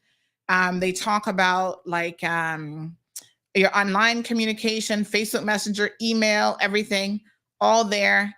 Preferred method of online communication by age and gender. I mean, the information in this report, I'm telling you, is well worth it. What apps you guys are using. As it turns out, Caymanians are not big on apps, which I found to be very, very interesting. Take, for example, even for me, a lot of people say, oh, you should get a CMR app. When I read this report, because you got to go with the data, you got to be data driven in your business decisions, right? When I see that basically the vast majority of people in Cayman don't use apps and they're not really that interested in apps. That says to me, if I'm going to invest a significant amount of resources in developing a CMR app, but y'all don't really like apps, is that going to really pay any dividends? My conclusion at this particular point in time is no, because according to this report, 67% do not use local apps. And that's increased from last year. So last year it was 50%, now it's 67%. So the trend in Cayman is that you guys don't use apps. And the few apps that you do use are just like ordering food. So I guess if CMR got in the food business, you might use this. But other than that, you guys are not into apps, not at all. So that was very, very interesting. They have a whole section in social media usage. So again, here we are talking about TikTok and then like, okay, does CMR need to get into TikTok? I say yes. You know, we're on Twitter, we're on LinkedIn, but here's the thing. Only 2% of you are even using Twitter. I'm like, really? Should I continue to waste my time posting on Twitter? It's a good question. You guys are on WhatsApp, 84%. Facebook, 64%. YouTube, 62%. Instagram, 53%. And TikTok, 41%. I'm not giving you all the data because y'all need to go get the report for yourselves. So TikTok still pretty strong, coming in fifth place. And so then, you know, that drives the numbers. And then it tells you by male and female, by age group, what people are actually using. So I do find that particularly interesting as well. They also do a breakdown of social media use and all these by education and income. And it is interesting to see what the high school graduates are using, what college and university people are using, what VOTEC people are using, people who make less than 3,000 versus 3,000 to 6,000 versus 6,000 and up. There are definite trends on how people, you know, do things, if you will, and the different options that they utilize, I think, is very, very interesting. So now let's get to the nitty gritty, honey child. So they got a whole bunch of information on talk shows, on radio stations and their usage, preferred by gender and age, and by education and income, and then by nationality as well. So when we get to talk shows listened to, we again have a significant lead, 54% saying that they listened to us in the past year. Talk Today is at 19%. And so you have to recognize that it's not just 54%, but you look at the gap between the leader and then the second person and the third person, and it's pretty significant.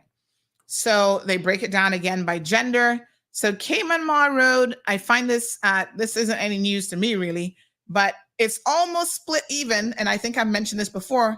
We used to predominantly be more females, like listen to the program and even engage with us on Facebook, because Facebook has a lot of stats like this. And over the years, it has evened out, where now it's pretty much 50-50 in terms of, you know, who is listening to us. I got to put on my TENS machine. My foot is feeling a little bit like I'm going to have an episode today. So give me one quick second. When you have chronic pain, get y'all one of these TENS machines, honey chow. Sometimes that's the only real relief that you're going to get in the moment. I'm sticking my pads on right now to activate it. So yes, this is, now it's like 56% female, 52 males.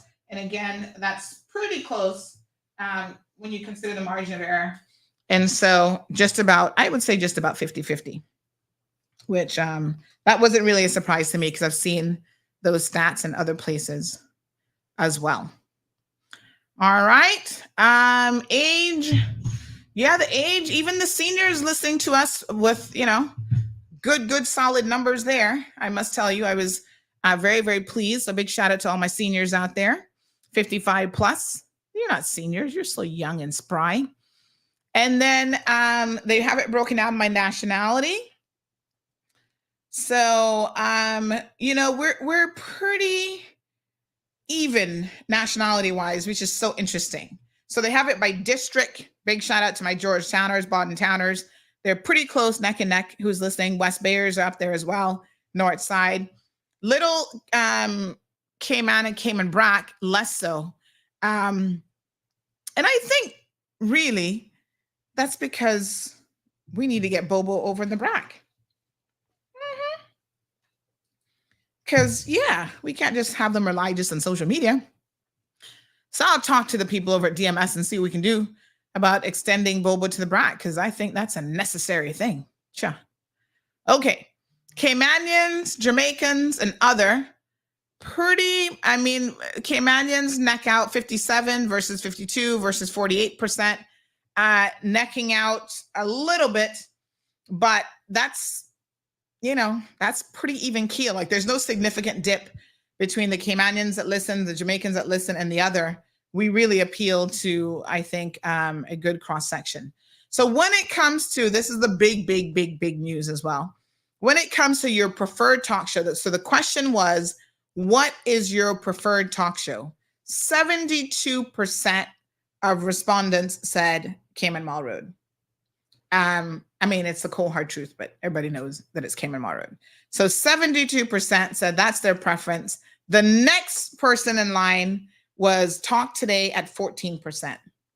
Again, we went from, it says here, CMR 72% is by far the most preferred talk show. And this is up from 63% last year. So we almost had a 10% gain, which is significant if you know anything about stats and numbers and growth and, so double digits, when you get into the double digits, that's really good. Talk Today lost people. They went from 25% to 14%. Now, I want y'all to think about this for a second. Keep this in mind. Yeah? Because one of the interesting things I find here is, remember when Premier Juliana O'Connor Connolly said that she knows that, everybody's listening to Radio Cayman. How she knows that, only God knows, because it's definitely not divine intervention that's telling her that.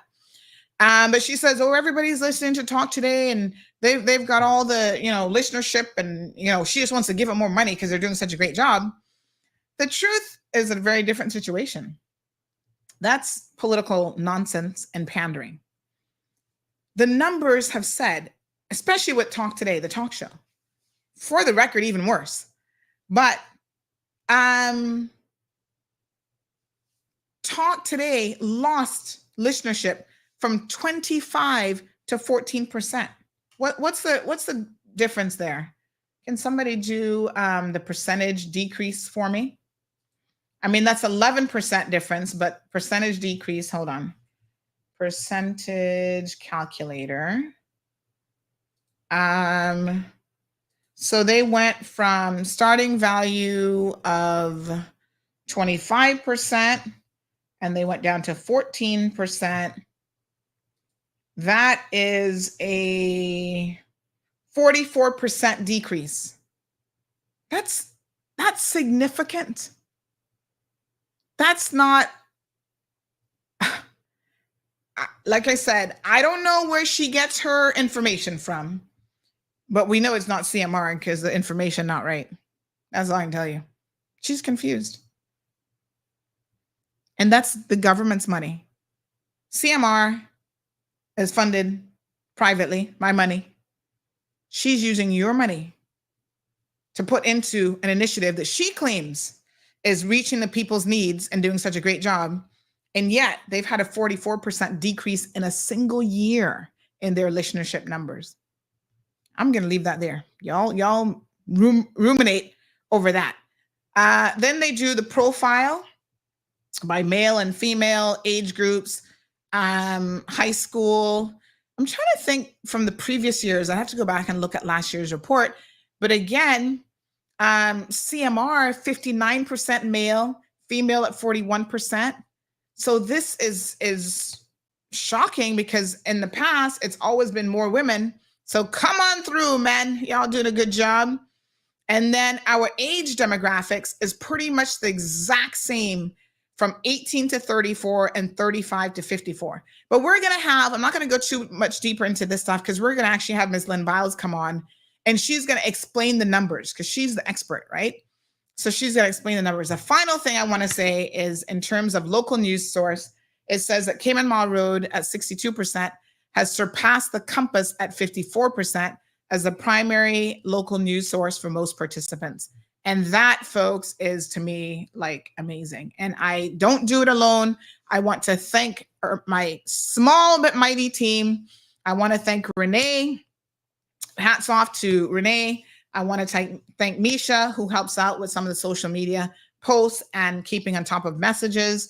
And I want to thank Kevin and all of my technical guys. We've got Sofiane, we've got Ali, and anybody else that has contributed. It's just amazing. Thank you very, very much. So Damien is asking about what countries are in second and third. So they don't do it by countries. They do it by Caymanians, Jamaicans, and then other. So Caymanians listen to CMR 69%, Jamaicans 75%. Other, this is preferred talk show question. Other, I think, was like at 80%. So lots of international leadership. And if you saw the difference with us versus other, you'd understand that it's actually really, really a big difference. That it seems like everybody is listening to CMR no matter where you're from. Caymanians, Jamaicans, Filipinos, everybody. So this is really some amazing news. And I want to thank you, most of all, the listeners to this program, the people who read and listen to our format, our platform. We would not be, in the number one spot for both news and talk show if it wasn't for you all. So thank you guys ever so much. I am very, very grateful for your continued support. Yeah. So thank you, Miss Hilda. She says applause, CMR. So Cameron says, so the pay to play price is going up now. That's only for them politicians, child. We're gonna keep it the same for companies and other people. But yeah, them politicians gonna have to pay more to play. And some of them can't pay none at all because they just not right. No. Power says, congrats to CMR. Thank you so much, my darling. She goes on to say that CMR doesn't sugarcoat nothing. Nevertheless, the children has a run-to platform they can seek assistance from and know it will stay private and confidential, and the children find it more interesting and understandable. And you know what, Power? I must tell you that I know that this survey obviously doesn't include children, but they just through sort of other data that I see, and I guess a bit of, not scientific, but still the number of children that approach me and talk to me all the time, I can tell you that I don't know if they weren't paying attention to news before, but they love them some CMR, honey child. They'd be all up in the comments and everything. And that's why I think the logical expansion for us is to go where they are.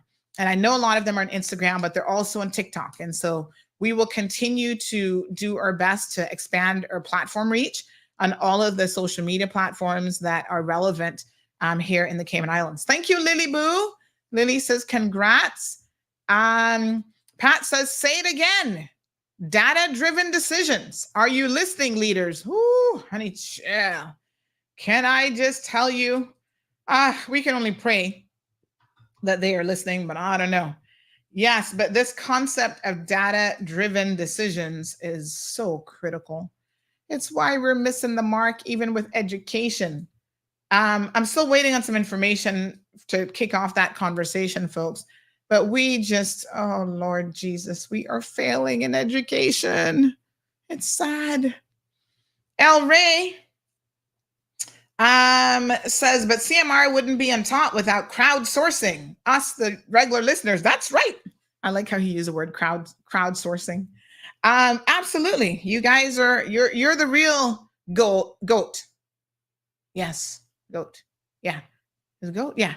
So you're the real MVP of this situation. Thank you guys very, very much. Blackberry says it's because the local apps aren't up to par.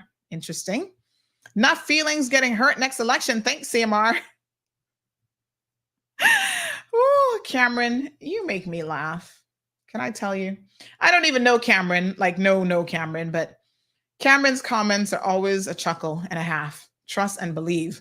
Thank you, Miss Sonia. Cameron says 2025 going to be hot on CMR. Woohoo! We are so looking forward to it. Yep. So I think, this is just me thinking off the top of my head, I do believe that the Compass people, because you know they got resources now, I think they got wind of these results, and that's why they went ahead and made their paper and their online platform completely free. They've given up the revenue, and I still see the stacks of paper, so I'm not sure y'all grabbing them anyway. But I think a few more people probably going online. They've like, we need to drop this paywall, to make everything free. It is interesting. So we got to keep on top of our tippy toes, honey child, because they're coming for us. They want to take that back. But we will revel in the moment and say thank you to everybody. Shaka Zulu says it's time to buy out the Compass and expand your demographic and footprint. Just saying. Ooh, honey child, we don't have DART money. You can imagine. We can't buy out the Compass. Uncle Dart owns it. That man is like a bottomless pit of dollar signs, dollar bills. He be flossing 24/7. Oh my God. First of all, I don't think that they're going to let it go now that they have it, like, ever. And I don't know. I don't know what the future holds for the Compass, but I'm pretty sure it's not for sale, and I'm pretty sure we can't afford it. Even if it was, I'm gonna say, is the Compass for sale? This is me being totally cheeky. I just sent this to one of the DART people, and I screenshot your comment there, Shaka Zulu. I said, is the Compass for sale now? Because I'm going to put, because I have $2,500, or should I put it, but that might be too high. How about $1,500? No, $2,500 that I can offer. Now, if you know me, this is a total joke, obviously. $2,500. Going once, going twice. Not sold. Gabby says you should do your own newspaper. We have a newspaper. What we're not going to do is print papers. Gabby, listen to the evidence. Data-driven decisions. Let me go back, because I know you missed it when I said the following. Okay? Let's back it up, honey child. Back it up, back it up, back it up. Oh yeah, back it up. We talked about newspapers. Hold on. Newspaper. Search this document. I love that it's a PDF. So print newspapers have seen a decline in readership, with younger audiences gravitating towards specific publications. So why would you? This is how data, and this is to make you start to think now. This is how data-driven decisions work. You read something like that. It goes on to say the implications are that digital platforms, especially those with high engagement, offer significant opportunities for digital marketing and targeted advertising. The decline in print newspaper readership suggests advertisers might reassess the allocation of their print advertising budgets, potentially shifting more focus to online platforms. So when you hear that, ask yourself the question, why would you suggest that we get in the business of print media? The data has just said print media is dying a slow but eventual death. It is only a matter of time before the Compass will stop printing. Right now, they are wasting trees or hemorrhaging trees. It don't make no sense. Okay? The Compass, this is what it said about print. They have a whole section for print newspaper. They said the Cayman Compass, 46%, remained the main newspaper read last year. However, that rate is down from 64% from the previous year. That is almost, 20? Let me see. What is that? Hold on. Where's my little calculator? That is a significant, let me do percentage decrease. So they went from 64 last year down to 46.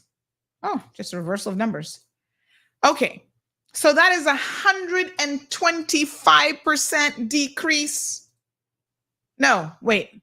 No, my apologies. I'm reading the wrong number. That is 28.125. I couldn't read the two numbers in front. Decrease. That's almost a 30% decrease. My apologies.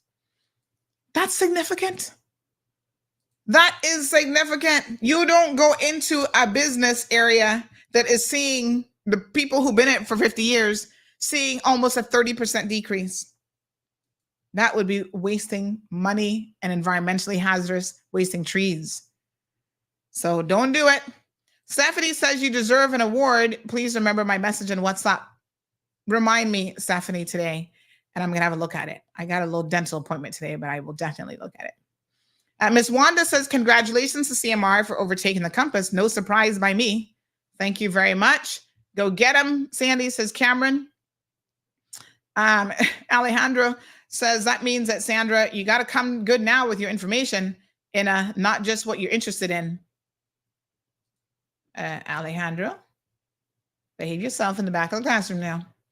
Debbie says, congrats, but no surprise. Miss Pat says, congrats, CMR, do your thing. So Sandy, you no longer consider yourself a blogger. You're now officially Cayman's news source. Well, I've never called myself a blogger, to be very, very clear. I have never defined myself. I'm like, let the people decide what this is. But we were just as much a newspaper as anybody else. You know what I found so interesting? Cayman News Service, which I'll talk about here in a little bit, they used to refer to us in the early days as a blogger. And I said to Wendy one day, Wendy, what's a blogger?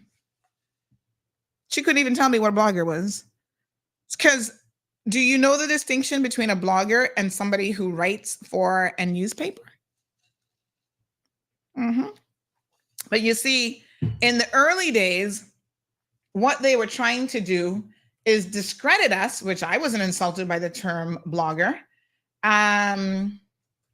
But they were trying to discredit us by calling us a blogger. Like, oh, you know, a blogger is just like, this is just a hobby kind of thing. Honey child, this was never a hobby. This was a passion. And there is a difference. I'm just saying. Go and look up for yourselves what bloggers do. Because here's a distinction. If you go to journalink.com, bloggers are likely to write a product or service review, whereas journalists tend to cover news and press releases as well as more in-depth coverage, such as interviews, etc. When were we ever a blogger? I was never in the space of doing product and service reviews. But in the minds of these people, they were like, oh, you know, little old Sandy, she can't compete with us. We're going to just put her in this little box of calling her a blogger. I've never referred to myself as a blogger. I've never referred to myself as anything. I'm like, let the people decide what we are. But I'm in the business of news. Official news, unofficial news, source, marroad, and non-marroad news, all sorts of news. So there's a bigger lesson here, folks, about not allowing people to define you, because people will try to define you in all aspects of your life. Okay? While they were out there trying to define me, I was making good ground unseating them. And so, you know, but don't be insulted. If people call you a particular name, you know, you don't have to take it on and you don't have to own it, but know what they're thinking and who they are. And then you just simply prove them wrong. Thank you, Jim. Thank you. Thank you. Shaka Zulu, you were very, very close. I really appreciate it.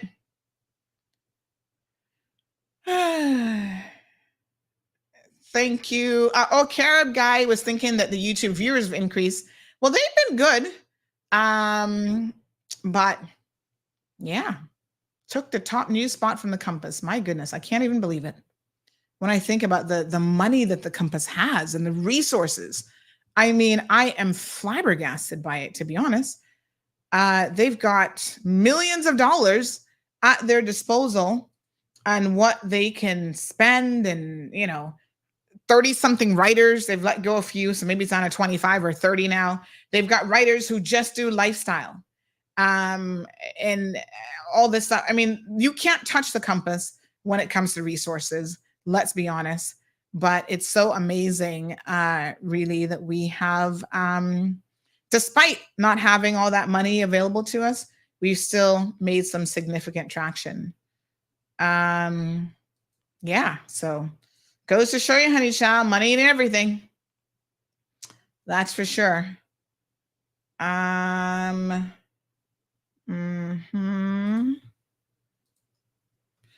Okay, let me see here.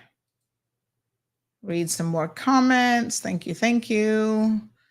Hilda says, this is such a good idea, BlackBerry. I would definitely use the CMR app for the reasons you've stated. Well, again, the evidence just isn't there.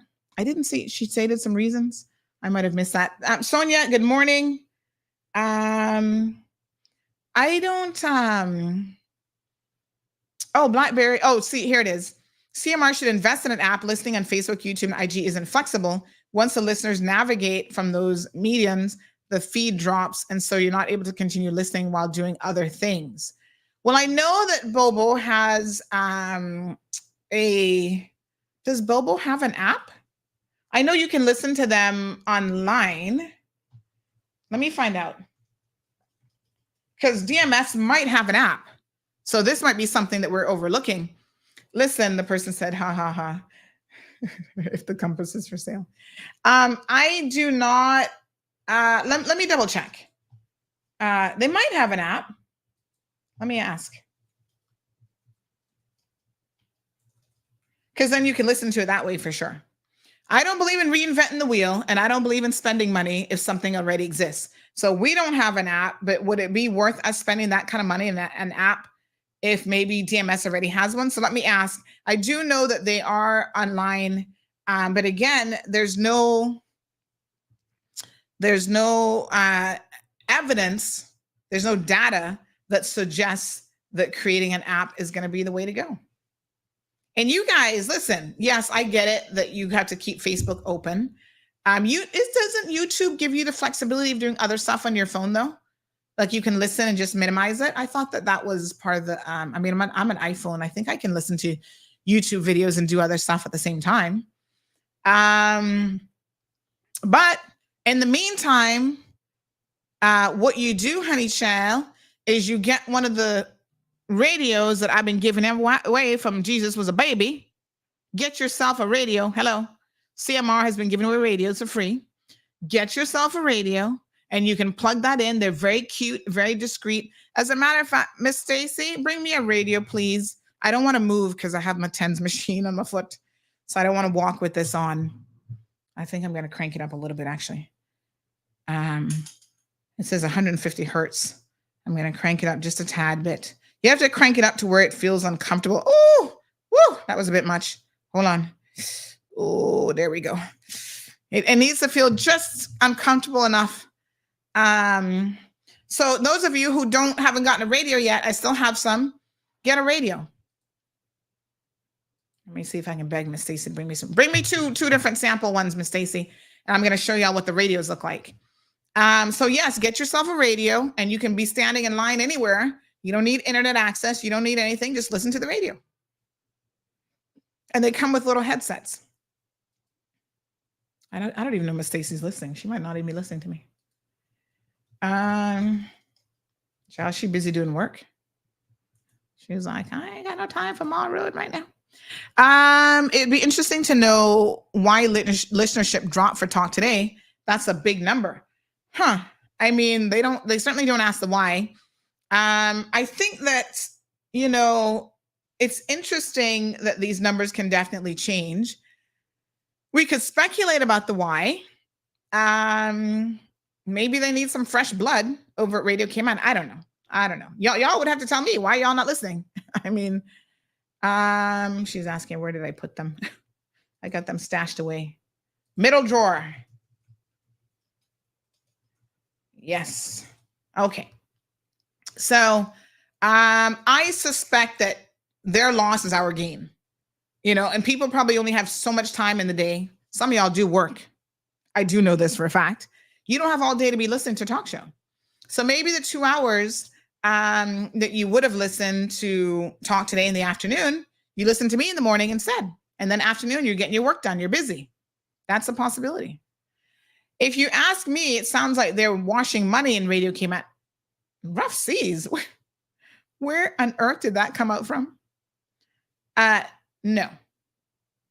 This is government. I would not want to accuse the Cayman's government of washing money without some real concrete evidence to that effect, and I don't believe that at all.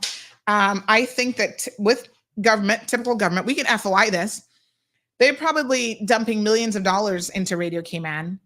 And I wonder what their revenue is. You know what? Let me write myself a little note that I need to do an FOI. Hold on. I hardly ever do FOIs, but I think I need to start. FOI. Yeah, we're going to do an FOI.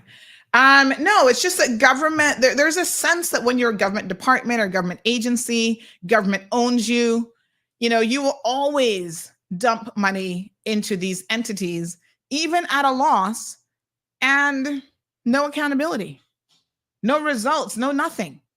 This is the way of governments in the Cayman Islands. In fact, someone said to me once, come Miss Stacy, someone said to me once that even the sort of mantra in government is, most entities would be like, okay, if you save money, you're a government entity and you save money, that's a good thing, right?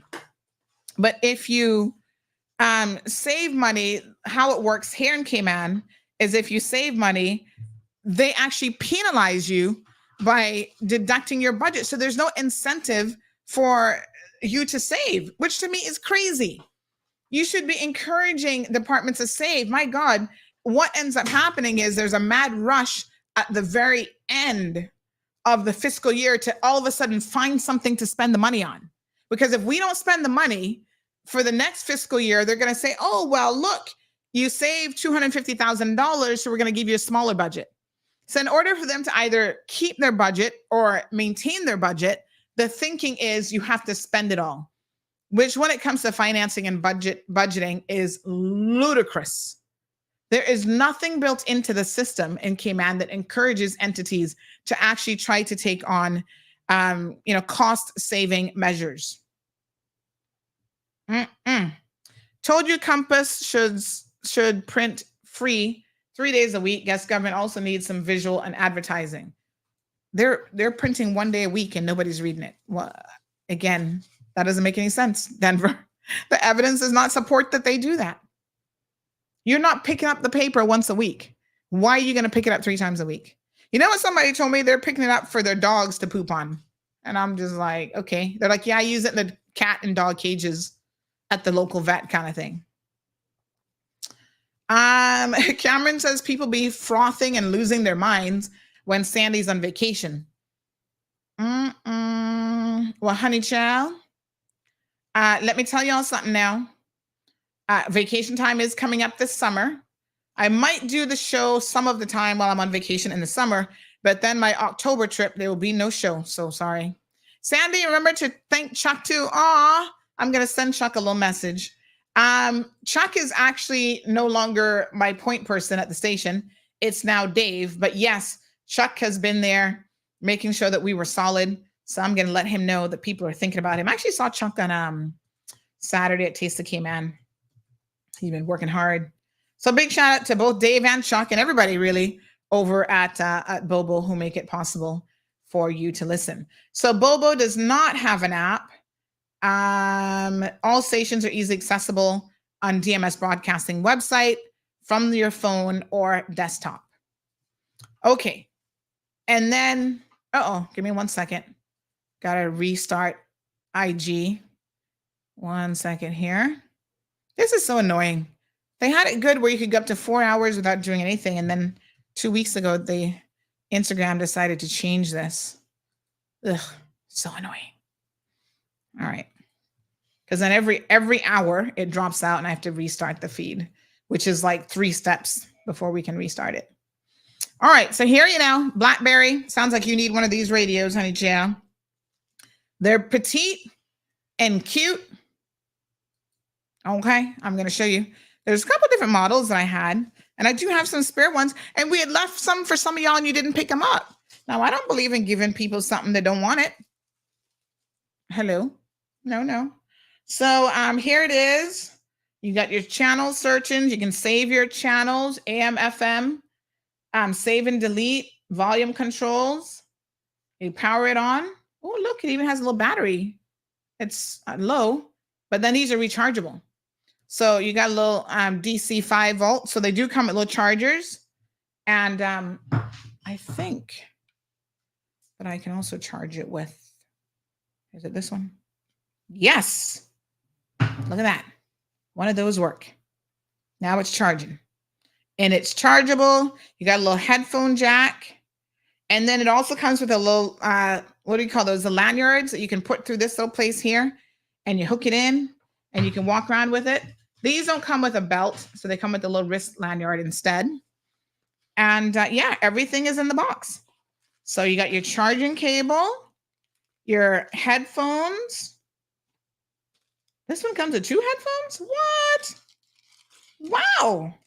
This is awesome. The ones that go in the air and then the other ones that are more flat.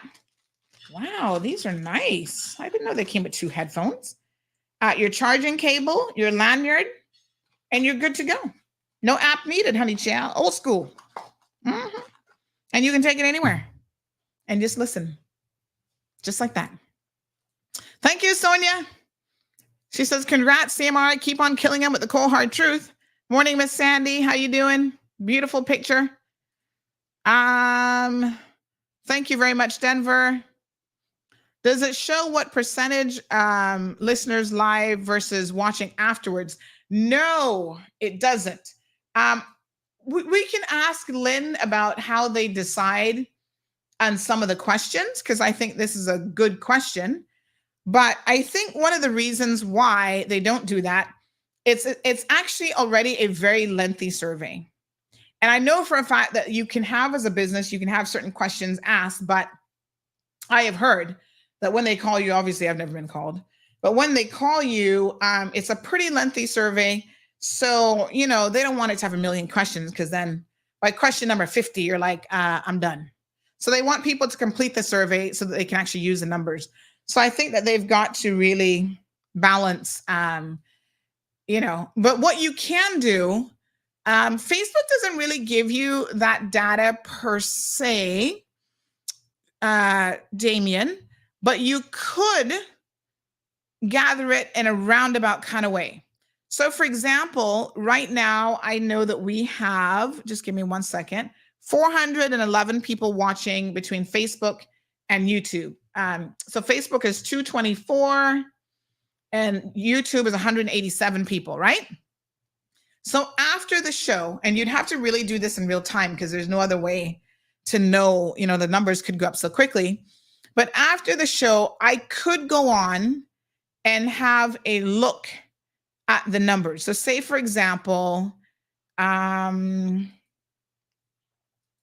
say I went to, like I said, you'd have to do it in real time because then the numbers begin to fluctuate immediately, right? Like Friday's show. I know a lot of you watched Friday's show. And so that has 19.1 thousand views. Let's just say that that was a hot show. Probably at the end of that show, we probably had 3,000-4,000 views. But I would have to go in real time, look at it as the show ended, get the view count, and then it's always fluctuating though. So, you know, we're not even a week later. We're just Friday. How many days, listener days? We got Monday, Tuesday, Wednesday. So 3-4 days later, we're now at over 19,000 views and over, I think it was like a bunch of comments too, like over 1,000 comments or something crazy. How many comments? Let's see, stats. So yeah, so you could try to do it that way perhaps, but I think that's the only way maybe that you could kind of get that type of information. Yeah, that's not something that you could, I don't know. And then, you know, radio listenership, people are obviously listening there as well. Thank you, Miss Fit Jamaican Girl. Appreciate it. Says you look like you are feeling better today. Yes, absolutely. Thank you so much. Strong Will says CMR is the best in the West or Georgetown. Yeah. Lulu, thank you. They love some sauce, says Strong Will. Appreciate it. Good morning, caller. Good morning, Sandy. You sound more upbeat this morning. Oh, yes, honey child. You can't stay down. You can't stay down in it. Trust me. No, you can't. Mm-hmm. And like my dad told me, he says, if you hate somebody for what you've done to you, you become them. Who do you want to be? Yeah. Absolutely. Sandy, what I'm calling you about, I walk my dogs all the time from New Road up to the yacht club. Let me turn down the radio. Yes. And I don't know which supervisors they got with these guys that clean in the road. It looks a lot better. But I passed some bottles. It was there yesterday. For the last couple of days. Okay. Plastics, cardboards, and these guys don't. If you're not on the grass, they don't pick it up. If it's amongst the trees, the shrubs is not, you know, where it is a big cluster. All you gotta do is get a machete and go down there and pick and take the stuff. It's still not cleaned up properly. The supervisors should be fired and replaced with good supervisors, because the problem is to put people that are supervisors that is their friends and they don't want to speak out about these things. I know I'm going to get a flag. I don't care. You know, I'm not here for a popularity contest, but they're wasting their money by paying these guys $10 and giving them a free meal. You know, it's sad. You know, so I don't know who to call to advise them about the public works or whatever. But their bottles, plastic, Kentucky Fried Chicken that is thrown in off the grass verge on the side of the highway, and nobody picks it up. You know, all you gotta do is take a machete and chop a couple of the limbs down, and you'll find the stuff there. You can see it. I walk my dog, and I can see it from the road. I don't walk my dog on the road. I walk on the grass verge, and it makes me sad when people don't do what they're supposed to be doing. You know. Take pride in what you're doing, and maybe one day, if somebody comes along that can hire these guys, see that they're doing a good job, they would probably hire them. Yep. All right, my dear. Thank you very much. We appreciate it. Okay, Sandy, you take care, man. Keep up the Folks, good work. I appreciate that. Don't let anybody put you down, and don't ever think about running for politics. You're doing a better job than most politicians are doing, because people believe in you and you're honest with them, and that's more we can say about the politicians. Thank you so much, darling. Appreciate it. Okay then. All right, very, very good. So I didn't notice that one of the radio styles actually has 2 headsets, which I kind of like, actually. So then we had some other ones that came in really pretty colors too. I know we had red and blue, but I'm not telling you all the colors because you might not, as they say, beggars can't be choosers. You know what I used to say to that whenever my aunt would say that? She would say, beggars can't be choosers, Sandy. And I said, except for choosy beggars. And some of y'all are choosy beggars. Y'all be like, oh, Sandy, I'm begging for food, but it has to be black box pizza. And I'm just like, praise the Lord that you must think you're so special. If you get a chicken leg from anywhere and you really in need, you're going to just be thankful and eat that with a heart of thanksgiving. Black box pizza. I hear you there, setting your head high, your hat high. That's when you must have a job of your own. Irvelin says, I'm your #1 fan. I get told off many times for you, but guess what? I don't care. Love you and your show regardless. Lord Jesus. And you know what I'm seeing? People who be telling you off, Irvelin, they be sneaky listening to the show.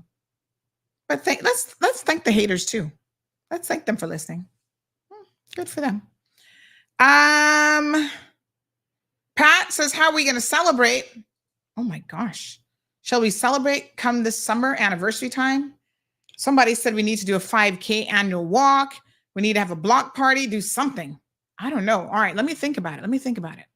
Good morning, Marshall, says Julie going to have a fit today when she hears about this report. As the Minister of Education, data-driven decisions. Say it again from the back of the classroom. Everybody, Get together, all once in unison. Class A. Data-driven decisions. Triple D. Data-driven decisions. Don't argue with the data, Madam Juliana. That's the problem that we have in this country now. Thank you, Miss Lucille. Debbie, thank you. Faded Mary Jane says, didn't DART buy the compass? Yes, they did. That's why I just sent them a little joke, one of the DART top senior people, and said, is it for sale? Because I got $2,500 I'm going to offer you. She laughed. She's like, haha. All right, Emma, good morning. Man, imagine if I had their resources. Woo! If I had like a person dedicated to court, another one dedicated to lifestyle, another one doing a show that only 4% of people even know anything about. Can I just give, if I had to give DART a piece of advice, actually, I would tell them two things. Stop printing the paper completely because you're wasting resources and trees, and cancel Resma's show. 1%, she has like a 1% listenership. That don't make no sense. That is, surely you have something else for her to do. It literally says here, hold on, the rush hour, let me tell you, poor thing. For rush hour, here we go. Page 53, talk shows listened to, 4% listen to her, it says here. And then when you go down to, there's another graph with her show in it. Oh yeah, preferred. So some listen to it, but they don't prefer it. Preferred talk shows, 1% of those surveyed said that the rush hour was their preferred talk show. That's when you know you should just throw in the towel and stop wasting your time. I'm sure she could be doing something else in the organization. Good morning, caller. Hey, good morning, Sandy. Hello, how are you honey today? Chow. You feeling better? Yes, ma'am.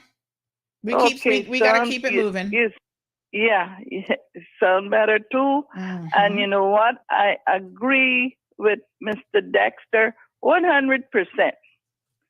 100%. But about these people cleaning the road, sometimes I think it's like a joke. Mm-hmm.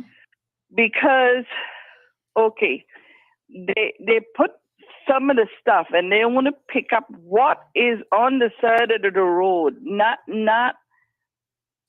in, you don't have to go in the bushes to even find all these Kentucky pans and bottles and all that. You don't. Mm-hmm. So they don't clean that. They just pick up what's on the side of the road. But when they were cleaning the road, I counted 13 down here to the Northwest Point Cemetery.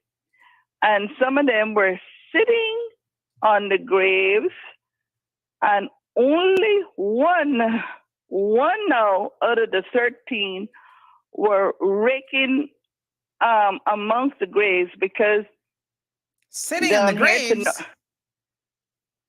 Amongst the graves. Because Northwest Point graves does have sometimes a lot of leaves and stuff, because we got a big almond tree. Mm-hmm. And that almond tree is very, very, very old, so they didn't try to even take that up, and they shouldn't be taken up because something else may come up with it. Because I would presume that these roots of the almond tree is very long and large, and they drop the leaves and the almond kernel, the almonds itself. So one person was trying to rake that up. The rest was just sitting down. Some were sitting on the wall. Some were sitting on the graves. Mm-hmm. So I wonder sometimes if they have supervisor. They're supposed to have supervisors, but I don't know. They're probably scared of some of them, because remember now, these people believe that they can drink and roll a spliff on the job, and if you dare talk to them, they probably box you down. That I've seen them doing somewhere else. I'm not going to say where somewhere else was, but I mean, for just that amount of work that they're doing, and it's $10 an hour, and you get free lunch, and you get water and well, they whatnot. definitely need to make sure they stay hydrated now because we don't want anybody else dying. Poor things. Yes. So give them water and give them food. Yes, definitely. But then the money, are they gonna take it and continue to buy spliffs, and then once a year to be called out to sit on graves and yeah, I think that's stuff disrespectful like that. though. Like if you're cleaning up the grave, have a little bit of reverence for the poor dead people. Exactly. And I stopped to speak to one of the persons that I knew there. Say, well, I tell you this muchness, they don't know that I'm sitting on their grave. That was the answer. Never moved. Wow, what a hot never mess. moved. Oh my God! Thank you, caller. That's yeah, they might have to. Yes. That's yes. disrespectful. And I would say good morning to Mr. Dexter. I love to listen to him. Aww. All right, honey child. Thank you very much. Okay. You're welcome. Okay, 936-2626. Wow. Sounds like those road workers, the nice workers, need to shape up a little bit. Yeah, Strong Will, you can have yourself a radio. Just WhatsApp me with your name and number, and I will leave one at the station for you. Miss Debbie's asking, where did you purchase your tens machine? So the first one I actually purchased in Cayman, and I had that. In fact, I think I still have my very first one in a drawer somewhere, and that they work forever. I swear they don't die. And so this one now, I think I got this one last year, and I bought it on Amazon because I already had information on the previous one. I bought this one on Amazon. And then I got a backup one too, just in case, because girl, this is the only thing that helps some days. Good morning, caller. Yeah, morning, Sandy. You know, since we on this topic about trash, you know, I instead of talking of who not picking it up and who picking it up, I gotta say, when you go to the beaches, you see all these new construction sites and all these things that they're building up to make our island beautiful, right? Mm-hmm. You gotta check it out. A lot of the construction workers on the site, they just be having these empty water bottles that blow right into the ocean. Right into the sea, and it blow on. And sometimes it stay on the iron shore. So you know, when people walk on the beach, they gonna see bottles, and then sometimes it's soda cans, and you probably find it like what they were saying, the KFC bags and Burger King bags and all these type of stuff that they just be like blowing into the beaches. You know, I say that the construction sites, they should have someone around that makes sure that all of the trash that is being used, even to the tents that they sit down in to have lunch, have them enclosed. I mean, they invest millions and millions of dollars on these sites. So I don't understand why they can't have a proper facility for the people to have lunch where they don't have to be throwing garbage on the beaches. There's some people that just sit down on the walls and out of the site, out of the work site to go and chat and whatever, and have their lunch and leave them things right on the walls where they sit down. And that's a disgusting behavior. You know, say that really Caymanians don't really do this type of stuff. Caymanians don't really do this type of stuff. Now we have a little pride in our beaches and our little environment. Some of us. I'm not saying all. Don't get me wrong. Let's make sure we clarify that, because there's a lot of Caymanians that nasty still. But anyway, right. we've adopted some bad habits. I understand. We got some people with no pride and no moral understandings. Yes, a lot these days. I hate to tell you, but anyway, you got to check it out. You know, the more that we talk about the trash that is on the beach, and the more that we talk about the trash on the side of the road, and we don't sit down and say, you know what, if I had just picked that up, that would be one less trash on the side of the road that we can talk about, and it's not gonna be forgotten because it's gonna be gone. You know, this is not. This is something that, you know, that we all gotta take in our own hands. Sometimes when we see something that someone not there to do something, do it for them. Just do it for them, because it's not gonna hurt you if you just. I go to the beach most time on Sunday to go and look at, you know, the scenes. I like to take videos. I like to take pictures. I like to draw. Sometimes I draw little scenes and live spots and stuff like this, right? And I see the bottles on the beach. I just say, you know what? I got two hands. I can probably improvise. I find a box that on the beach. I use that box and pick up the trash. You don't have to go there prepared. You know? You can go there with a good will and heart and even care about whatever on the board. I gotta say whatever about. I gotta do whatever, anybody gotta think about what you doing. You crazy, you just out there picking up trash off the garbage. Look here, you're gonna be sitting down next to that trash, and I hope it smells stink. You know, like, this is the type of stuff that we gotta take in consideration if we really love our island, you know. Yeah. If we really love good our island, we points, gotta take it in our own hands, yeah, because no one gonna do it for us if we just keep talking about it first. Thank you so much, my dear. All right. Very good. 936-2626. So looks like our trash woes continue. I mean, that's real. And it also seems like we have some of the cleanup crew not really doing the best possible job out there. So yeah, we need to do better. Come on now. We're not paying you $10 an hour to get a suntan and do nothing and drink a beer. Morning, caller. Good morning, honey child. How are you? Good morning, honey child. How you doing? I'm blessed and highly favored. Beautiful. Angels. Yes, beautiful. Tell me what's going on. Loving the spirit you're in this morning. Yes, ma'am. Thank you. My darling, I agree with Alejandro 100%. But I believe in being proactive.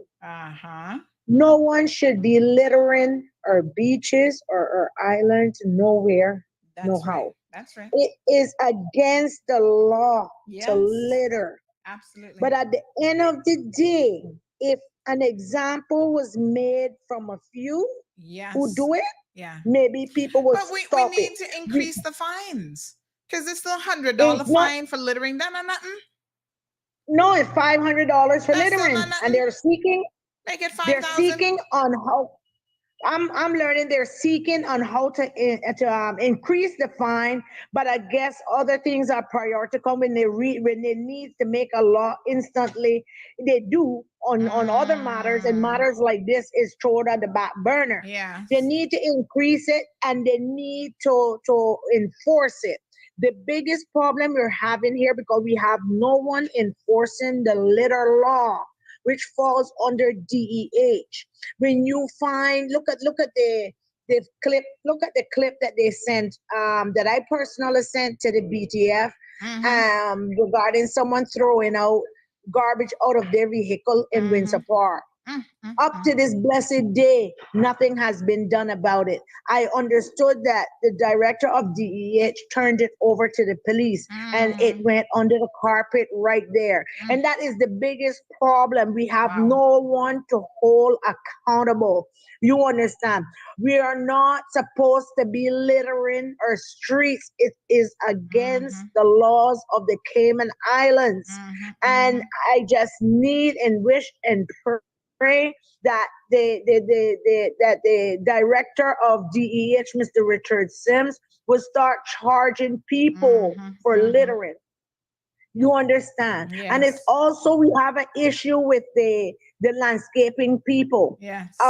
On last weekend, I saw Vigoro Nursery guys was cleaning, and they were blowing the leaves out into the street for the cars to take them up and down the street to get onto someone else's property and become someone else's problem.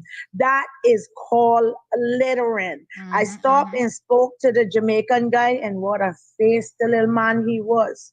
I reached out to Mr. Tom, the owner. Been trying to call him, but I'm not getting a response. I said I was going to go to Vigoro Nursery myself. But people need to understand this is not our culture. This is not our culture, littering. Where they come from, they are litter bugs. We do not throw garbage in our streets. Please stop. What a mess. Thank you. All right, darling. Thank you so much. Yes, it's important for us to take littering very, very seriously. And I'm disgusted, quite frankly, to hear that this continues to be a problem. And in fact, just yesterday, let me show you all some pictures that I received yesterday from one of our listeners. They sent, let me see here.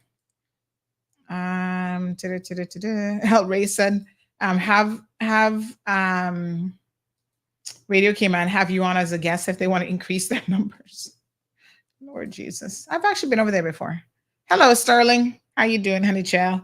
But look at this. done at the airport.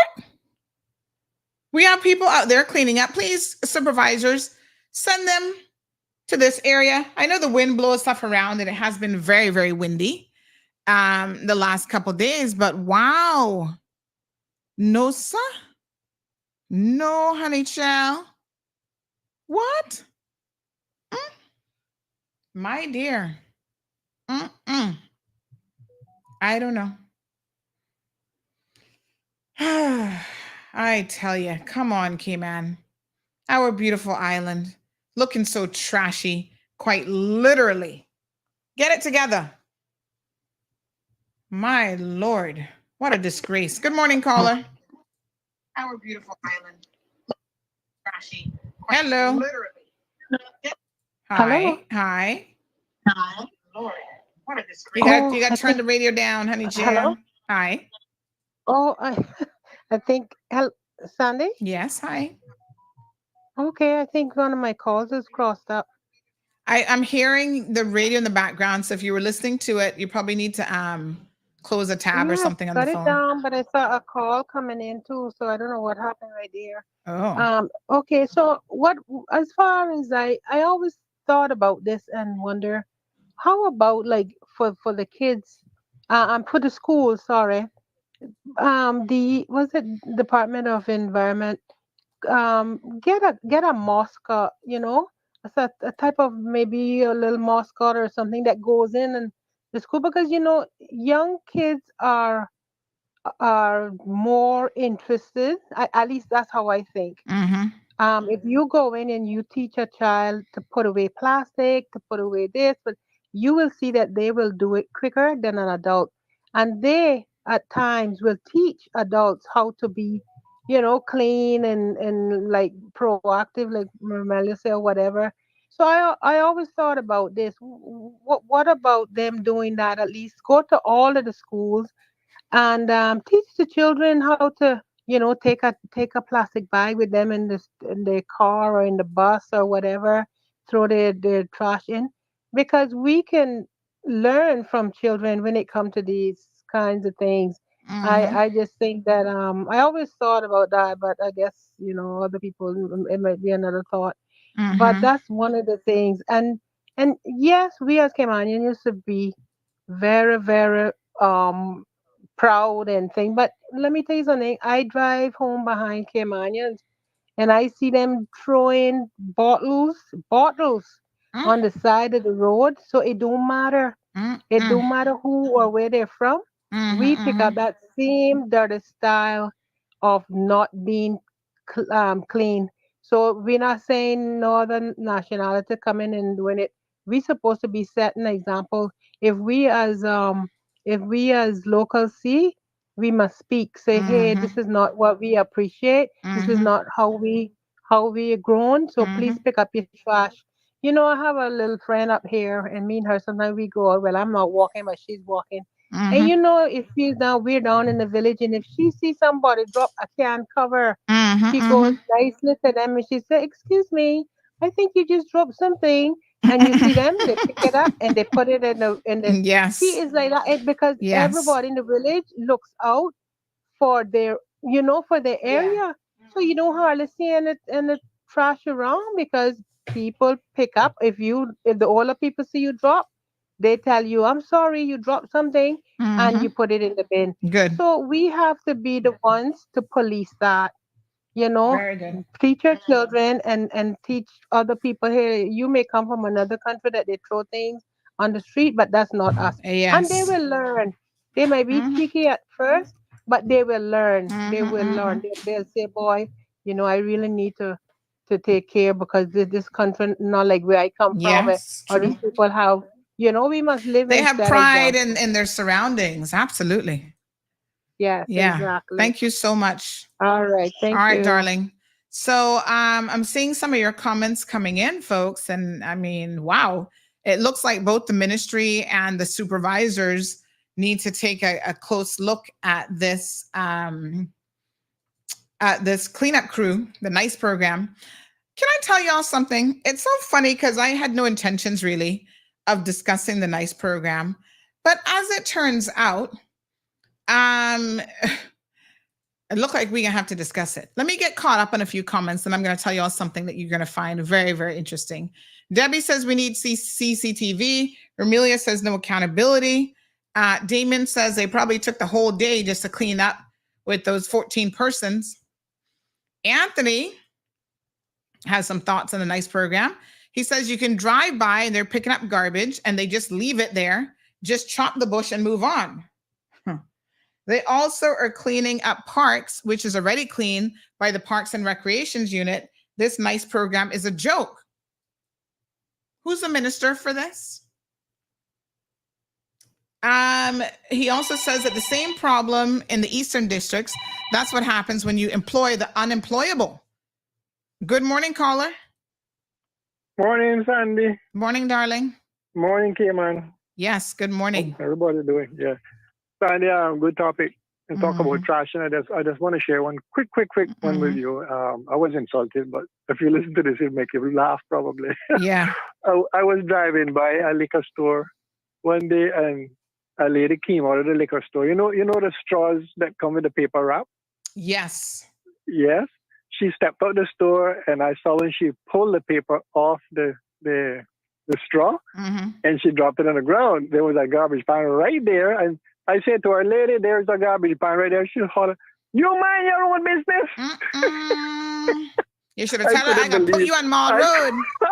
I could not believe that's what she would tell me. You should tell her that is your business and you can put it on Mall Road if she don't pick it up. Exactly. So it just goes to show you the caliber of people that we bring here.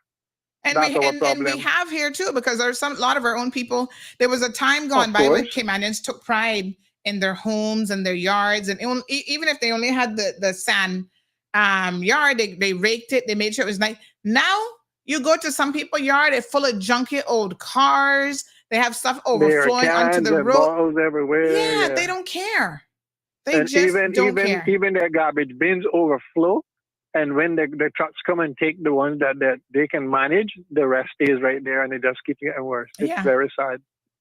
Wow. Very sad, Sandy. What a hot mess. Thank you so much, caller. I appreciate the story. You can imagine littering in public and then yelling and telling the man he must mind his own business. I mean, y'all have lost the plot. Oh my God. Rough Caesar says it takes 20 minutes to rake my own yard. And if I do it midday, that 20 minutes feels like an hour. Well, don't do it midday, Rough Seas. Do it either early in the morning or later in the day. When it's a little bit cooler. We don't want you having a stroke out there now. Is this a strategic and sustainable program? Miss Pat, no, it isn't. We're going to talk about it. Since it's on the agenda, give me one quick second to walk through some of the comments because I know I'm behind on the comments. All right, listen, a few of you have asked for radios. Let me see here now. Debbie said, did we approve your vacation? I know, right? Carrie Tibbetts from the Bronx says, this is what I have on Radio Cayman, shows that the one that I have, meaning the FOI, shows that salaries is the top spending over there. Oh, when did you get that? I'm curious. Maybe I can reuse it instead of having to bother getting another one. Okay, Horace wants a radio. Denver says hurricane season is here. It'd be good to have a radio. Y'all just message me and I will leave radios. Alejandro said he never collected his. Alejandro, that was the problem. The last time we left a pile of radios to people and they didn't collect it. And so that don't make no sense because somebody else could actually be using it. Jennifer wants one. What's up, me, Jennifer? Paul says, I need a radio. He's joking. He's back in Bermuda. So he can't use a radio over there. And he's in the ham radio business, by the way. He's a member of the ham radio club. Yes, Patricia, you can have one. Simply WhatsApp me. Faith says I could do the 5K walk. All right, let's organize it. And we'll raise money for an NPO, for an organization that needs it. Debbie says, I don't understand why people throw garbage on the roads. Dude, that's nasty and disgusting. There's not much to understand to it. El Rey says there are ads in the Compass that companies pay for. That is where 99% of their revenue source. Yeah, I guess. And people are still paying for classified ads, job ads, which I don't even understand that bit. But yes, people are still paying for that. Okay, let's talk about this program then, shall we? Because what I am telling you all is that this program don't make no sense. It is a political ploy to fool people. The poor people who are unemployed, unemployable, most of them are unemployable, unfortunately, for good reason. Handful may not be, but a lot of them will never have a job because they need to get their ish together. They need to stop abusing drugs. They need to clean up their act. They need to be able to show up to work, et cetera, et cetera. They don't want to do any of those things. So for 2 weeks, every once in a while, they will find half motivation to show up because they can drink on the job and they can roll something and smoke it. And y'all gonna be like, oh, they're on a break. It's okay. A real employer would never tolerate that kind of ridiculous behavior. Trust and believe me. So this is politics. This nice program may have started out with good intentions, but it's turned into a farce to be able to get votes. Do you know that in Cayman Brac, let me tell you where the biggest farce of this is occurring. It's in Cayman Brac. Ooh, honey chill. Sandy, the people don't know the cold hard truth surrounding this issue, but I'm going to tell you all this morning. In Cayman Brac, the NICE program has turned into a permanent employment situation. Hear this. Pay attention. Yeah, all y'all gonna be running to Cayman Brac. You should go. Make Juliana have the burden of those of you who don't want to do nothing but do drugs all day and drink alcohol and gamble and whatever. Go to Cayman Brac, because over there, the NICE program is every single month, 3 weeks on, 1 week off. 3 weeks on, 1 week off. It's a full-time job. Now, here's the best part about it. Okay? It is a full-time job with no proper contract in the sense that these people are not civil servants. There's no accountability for them whatsoever. You see the problem with this? That's why they're doing it. Because otherwise, unemployable people have no motivation to go out there and get a real job. Now, I don't know how many people are on this so-called cleanup crew. 3 weeks on, 1 week off in Cayman Brac. They don't want to give them a proper employment contract and just call it, make it a civil service program. Nothing tied to it. And for the record, apparently Wayne Panton made some recommendations like, okay, if we want to have this government program, we want to organize it in this way, let's do it properly. Let's have some accountability. Okay? Which would include requiring these people to do regular drug testing, to do classes, to improve their skill sets, yada, yada, yada. Let's help them uplift themselves. All of the other ministers, including now Premier Juliana O'Connor Connolly, had a huge problem with his suggestion that we do it the right way, we being them, cabinet. Why? Why would you encourage slackness, Madam Juliana O'Connor Connolly? The good book says you must not encourage slackness. I'm sure that's somewhere in Psalms.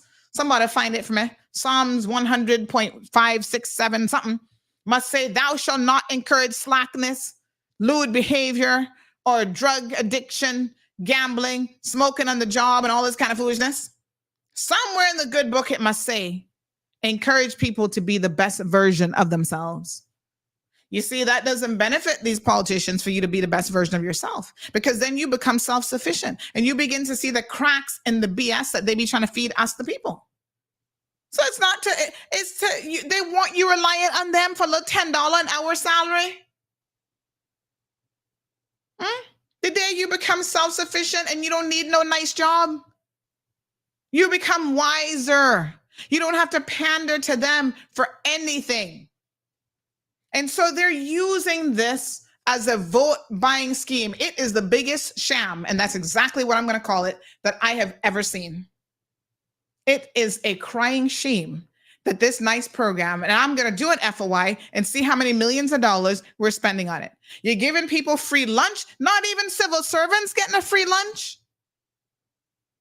Right? You're feeding them every day, giving them free lunch, this and that. Mind you, they're also not becoming pensionable. So in a way, it's not really to their benefit. They're not getting any health insurance benefits, nothing. But 3 weeks on, 1 week off. Ruminate on that for a minute. That's the word of the day. Ruminate, honey child, on that for a minute and tell me, how does that make sense? Thank you, Miss Pat. She said it's not what you called, it's what you answer to. Sandy, Ms. Dean says, let me know. You are the principal and ringleader for CMR, the THC platform teaching people to do the thing, even when no one is looking. It's called integrity. No blogging, no sus. Honey child. Anthony says loitering is the main cause of all of this. Random trash that is no anomaly. So there shouldn't be this shouldn't be a challenge. Good morning, caller. Good morning again, Sandra. Oh, am I glad that we got somebody like you that we can lay out our stuff on your chest. So to run for election, like Mr. Dexter say, we need you around. But since we were talking about trash just now, but I had to come in and I don't know what other subject we're on now, but I'm gonna say what I see done in Switzerland, and because Switzerland is my second home, Cayman has always been my home, but they have different color garbage disposable, different colors for each person, and different colors, high colors like orange and red, and which red is my favorite color because I'm a Leo too, and different colors like that, 4 different colors, and one is for bottles, one is for cardboard, and on and on. But in the supermarket, they have a big, the only thing I can say, it looks like it looks like a big dryer, huge dryer in each supermarket. And it has a lower glass window and a higher glass window. And I wondered what the lower glass window would be. It's a crusher. It's a crusher. And that's only for bottles. For bottles. And the lower glass in this big crusher, because you can hear it crushing, is for the children to drop in theirs. And then I seen a lady with a little boy, a little handicapped boy in a wheelchair, wheeling him in, and he had bottles sitting in his lap. And he took each bottle out and put it in the lower one. I mean, this is a much smaller island, even though Switzerland is small. This is a much smaller place than Switzerland. I was wondering if we could get something like that, and every couple of months carry the primary school children in and show them, this is where this goes and this is where that goes.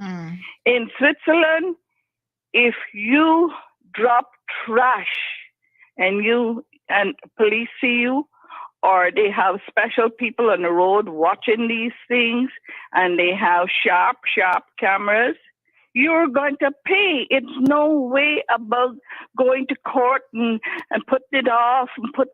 You're going to pay. They give you a certain amount of time to pay, which is 10 days. If you're not paid up in them 10 days, they coming to get you. But we got to do better, because we were not like that. And we got to show these people, this is our island. It must be kept clean. And some of the tourists even left their trash around, make I tell you. But all right. You know, these things do happen. Yes. Anyway, thank you, my dear. Keep up your good works. I and you have appreciate a good day. Thank you so much. 936-2626. Such a crying shame that, you know, this is like a circular discussion like so many. We just really need to get it together. Paul says this sounds like Bermuda's hustle truck program. Ms. Pat says, what programs are involved to move our people to self-sufficiency? None. Because unfortunately, if your people are really self-sufficient, very few of them would ever need to call any favors in from politicians. And that's how they keep you all voting for them with these handouts in the name of supposedly helping you. If somebody really cares to help you in life, they're going to make sure that you have your own, that you can do for yourself, that you can be self-sufficient. You got your own little hustle, your own little business. What is the point of being reliant on other people? So Phineas says, I don't understand what you do on your break is your break, so long as it doesn't interfere with your job. Well, there's an assumption that being intoxicated and drinking on the job doesn't interfere with your job. I'm going to argue that it could very well do so. I don't know what his level of tolerance is for drugs and alcohol. But let me try to break this down, because something is missing in the understanding of what we saw. A man sits on the side of the road. This isn't where he got in a car and went somewhere else for his break. He's on the side of the road where they're doing roadside cleanup. I don't know if this was an official break or not an official break, but he took a break at 10 something in the morning, so early in the morning already. He got sit down on the roadside, people driving by with children and other things in the car. He's wearing his vest. He's wearing his uniform. It is obvious that he's part of the cleanup program. This isn't like me taking a break and coming to my house and sitting in my own backyard and doing whatever I feel like it, or coming inside my house and having a sip or something.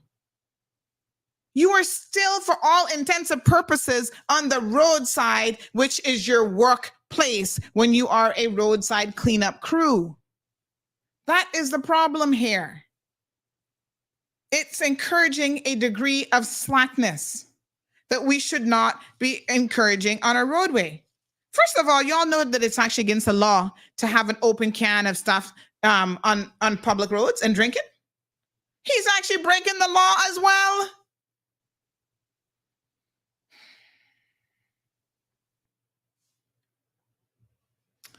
All right.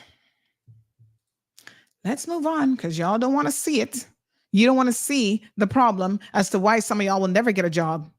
Nobody not hire you. Anthony says we need a fast food. What is TWX? Oh, tax? TAX tax, which is applied to all American fast food chains. Here, they contribute to 75% of the island's garbage. At 20%, tax goes to the environment. Well, I can tell you one thing. Go look at that picture that I just showed you with all of the things there. I didn't see any fast food ones. I saw what probably blew over from across the street over by Mango Tree, where y'all just throw down the garbage and don't put it in the bin properly. That's styrofoam containers being blown over by the airport. The first thing people are going to see when they're getting off the plane. Damien says do an FOI of expat nationalities on the BRAC. We don't categorize stuff by that.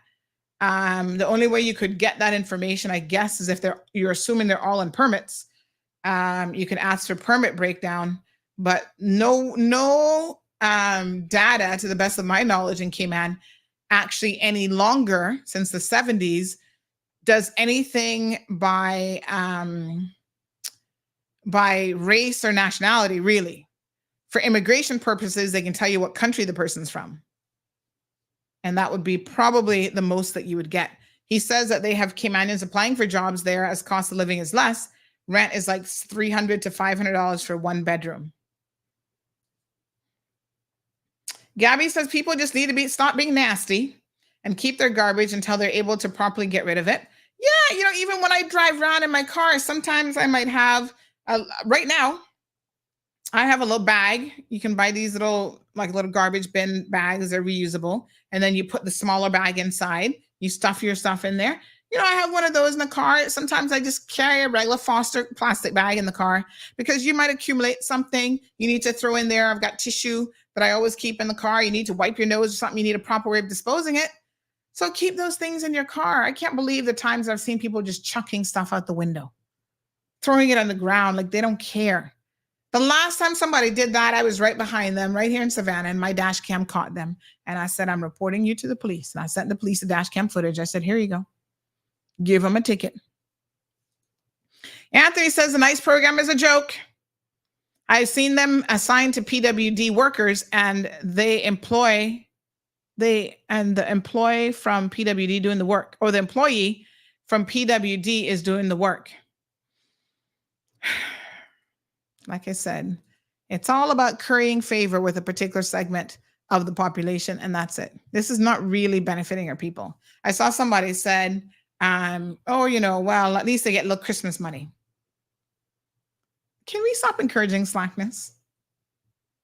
It's not about Christmas money. It's about all year round. You should be able to feed yourself, pay your own bills, don't have to run to politicians to beg them for nothing. Get to that point where that's more important than just a seasonal paycheck. Getting Christmas money for what? So you can waste money at Christmas time when what you should be doing with that money is trying to save it for future times. Forget about Christmas. When you're unemployed, getting Christmas money should not be at the top of your list. You shouldn't be flossing at Christmas time. I'm sorry. Good Lord, we got to do better with our finances. We need some finance management courses. Let me read a couple of headlines in the remaining time that we have in the program. Speaking of finance management and the increase in cost of everything all over the world. Here's a headline out of Florida. Now, Florida has had double and triple 100%, 200% increase in their insurance. So much so that some people can't even afford to buy property insurance. Now, landlords are passing on the insurance costs to renters. So this guy is talking about how the rising costs has led him to raise his rent, but said he doesn't want to drive away his tenants. Such a sad situation. The cost of insurance in Florida is skyrocketing. The government, I think, was trying to intervene to see what they can do, but it's a really bad situation. And so, for example, this guy was saying that the cheapest plan that he could get, which is still a good deal if you ask me, one of the cheapest quotes that he could get was a $1,300 plan on his citizens policy. Yeah. Insurance agent said that he hears from homeowners who think that it's a better option to sell their homes or maybe start renting because they just can't afford to pay the insurance. He went on to say, well, what I advise them is that there's no hiding from those increased costs because landlords are also starting to increase the rent to reflect the insurance bills. What you gonna do? It's crazy. We also had another headline article, Florida tops US for home insurance rates. What's ahead as explosive hurricane season nears? So they're saying this year it's going to be explosive hurricane season and you need to brace yourself. Ooh, honey child, please, not another Ivan. So home insurance rates are expected on average to increase at least 6% in 2024, but jump as high as 23% in states with severe weather. This is according to the Home Insurance Projection Report, because you see, data-driven decisions. So that's making some 30% of Americans nervous. according to this article. Florida property owners are already paying more than 4 times the national average for home insurance. So it's good reason for them to be nervous. And those of you as Caymanians who have properties, some of you are lucky enough to have real estate elsewhere, you have a home in Florida, you might want to pay attention to this. So early forecasts for a hyperactive 2024 Atlantic season could bring even more increases in 2025, according to the Florida AccuWeather predictions. They're saying that this is predicted to be an explosive hurricane season that has the potential to break the all-time record of 30 named storms in a season. Wow. What a mess. They said that a hurricane season from hell is what they're calling this, prediction-wise, could pile crises upon crises. This is according to Betsy Stella, who's the vice president of carrier management and operations at Insurify, America's highest rated digital insurance agency and comparison platform. She said the financial solvency of all insurance companies will be tested, perhaps especially newer providers who have stepped into the market more recently.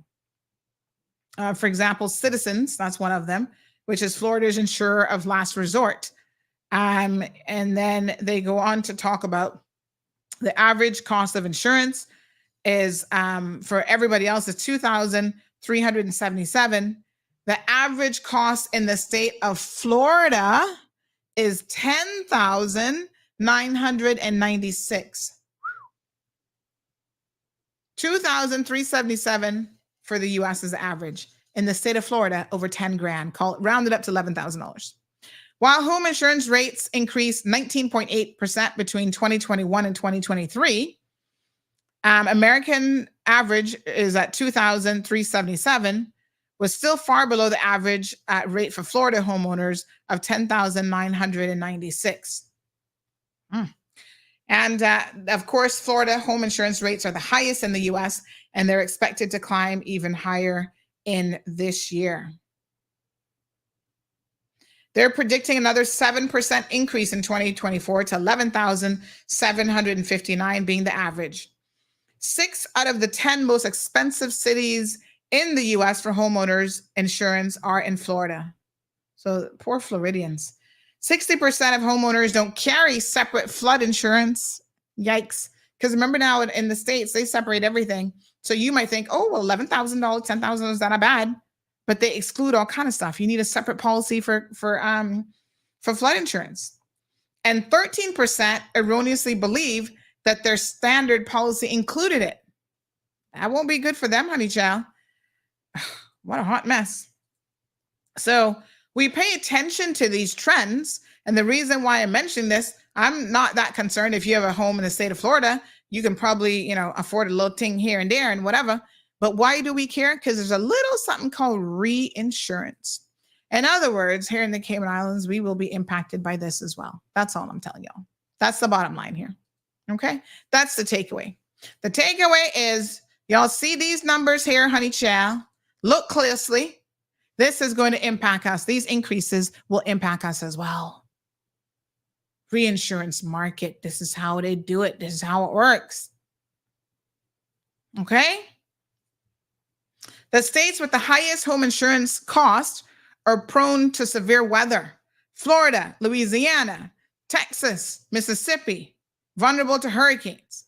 Texas, Colorado, and Nebraska face a growing wildfire risk. Why is California not in there? Nebraska, Texas, and Kansas are also at risk for tornadoes. Texas, where an average rate of 4,456, faces all 3 weather threats, but still has a rate that is half that of Florida residents. Wow. Hot mess. Apparently, the state that you pay the least in is Vermont. Okay. All right. So how much are they going to increase by? Florida is looking at an increase. Louisiana, Oklahoma, Texas, Mississippi, Colorado, Nebraska, Alabama, Kansas, Arkansas, all going to increase in 2024. So this is being considered both an insurance crisis and a reinsurance crisis, like I said. And that is the part now that we concern ourselves about. More than a dozen home insurance companies have already declared insolvency since 2019. In other words, them gone broke, bankrupt. Farmers Insurance stopped covering Florida, and major insurers have not renewed policies for high-risk homes. This is pretty wild. Okay? Y'all paying attention in class now? This is serious. When insurers can't cover the cost of natural disasters, reinsurance steps in. Reinsurance essentially is insurance for insurers, and it is a significant factor in the Florida home insurance crises. Reinsurance coverage has become difficult to secure in Florida, and reinsurance rates have skyrocketed. Adding to the high insurance rates in the state is insurance fraud and legal system abuse. Florida residents make 9% of all homeowners insurance claims in the U.S., but account for 79% of lawsuits over claims filed, according to the Florida Office of Insurance Regulation. That's ridiculous. Let me read that again for you. Because again, data-driven decisions. Florida residents make 9% of all homeowners insurance claims in the U.S., but account for 79% of lawsuits over claims filed. So Florida legislators have tried to tackle the insurance problem in the state, including introducing Senate Bill 7052 to increase consumer protections and other proposals to tie home insurance balances to unpaid mortgages, allowing homeowners to buy insurance policies that match the unpaid mortgage principal rather than the home insurance replacement value amount. State-run Citizens Property Insurance Corp is the largest insurer in Florida. Data from S&P Global shows that Citizens grew over 65% in a single year, as more and more Floridian homeowners found themselves unable to buy policies elsewhere. This is kind of interesting, though. Citizens used to be the insurance company of last resort. Now, there are so few insurance companies that insure in Florida, and they have so many requirements that when they do, it also makes the cost of having them as your insurer insane. So as a result, the government-owned entity, Citizens Insurance, is having to step up. Now, here's a little interesting thing. More homeowners are actually being dropped by Citizens Insurance. In March of 2024, Citizens announced that it will start shredding plans. Created as an insurer of last resort, Citizens in recent years has outpaced every other provider in Florida, with customers found themselves dropped by their insurance company or completely priced out. Citizens can now drop policyholders themselves who find comparable coverage from a private insurer, as long as the premium isn't more than 20% than renewing with Citizens. So they're actually saying, hey, if you can find a premium from somebody else, and it's not more than 20%, then they're going to drop you and make you go to that other company. It's because they don't want to be the insurance company for everybody. Like, it's too much too fast. They're taking on a lot of risk. So when a catastrophic event, heaven forbid, happens in Florida, another bad hurricane, Citizens is going to take a significant hit and probably end up filing for bankruptcy because they can't afford to take on everybody. The question remains, legislators are supposed to protect the consumer, but where are they? We often ask the exact same questions right here in the Cayman Islands. Legislators in Florida supposed to protect the consumers. Where are they? 21% of homeowners said they can't afford their current mortgage rate for long. 9% said that they can't afford it now. Rising insurance costs added to the burden. What are you going to do as a homeowner? Again, the trickle-down effect. All right. They claim they got a solution, but none has been implemented that has really helped the people of Florida yet. We need to pay attention. All right. RMR says, sadly, Cayman Brac has a drastic spike in roadside litter over the past 2 years, and it's only getting worse. We need to hold each other accountable for this despicable behavior. Report litterers. Well, since y'all have a full-time cleanup crew, which, by the way, not for nothing, but I've also heard that this full-time cleanup crew is how drugs are transported around the island. It's the private transport agency for some of the drug runners, drug kingpin in Cayman Brac. They're using those workers as their distributors because they're always out on the road. They can make a home delivery with your drugs. I'm going to leave y'all there on that note. Y'all ruminate on that one. Word of the day, ruminate. Think hard on it, honey child. Y'all have a blessed day. What is tomorrow? Thursday? Yes. No, today's Thursday. Oh my God. Where did the week go? Friday already? Hot mess. I tell you, the time just flies by. All right. So tomorrow's Friday. Get ready for a Friday show. Y'all have a good one. Thank you for tuning in to another episode of The Cold Hard Truth on Bobo 89.1 FM. Cayman's #1 talk show is live weekdays from 7:30 a.m. Never miss an episode again. Watch anytime on CMR's Facebook and YouTube channels for the latest show episodes. Don't forget to follow us online on our social media channels and visit CaymanMarlRoad.com for all the latest news and community happenings.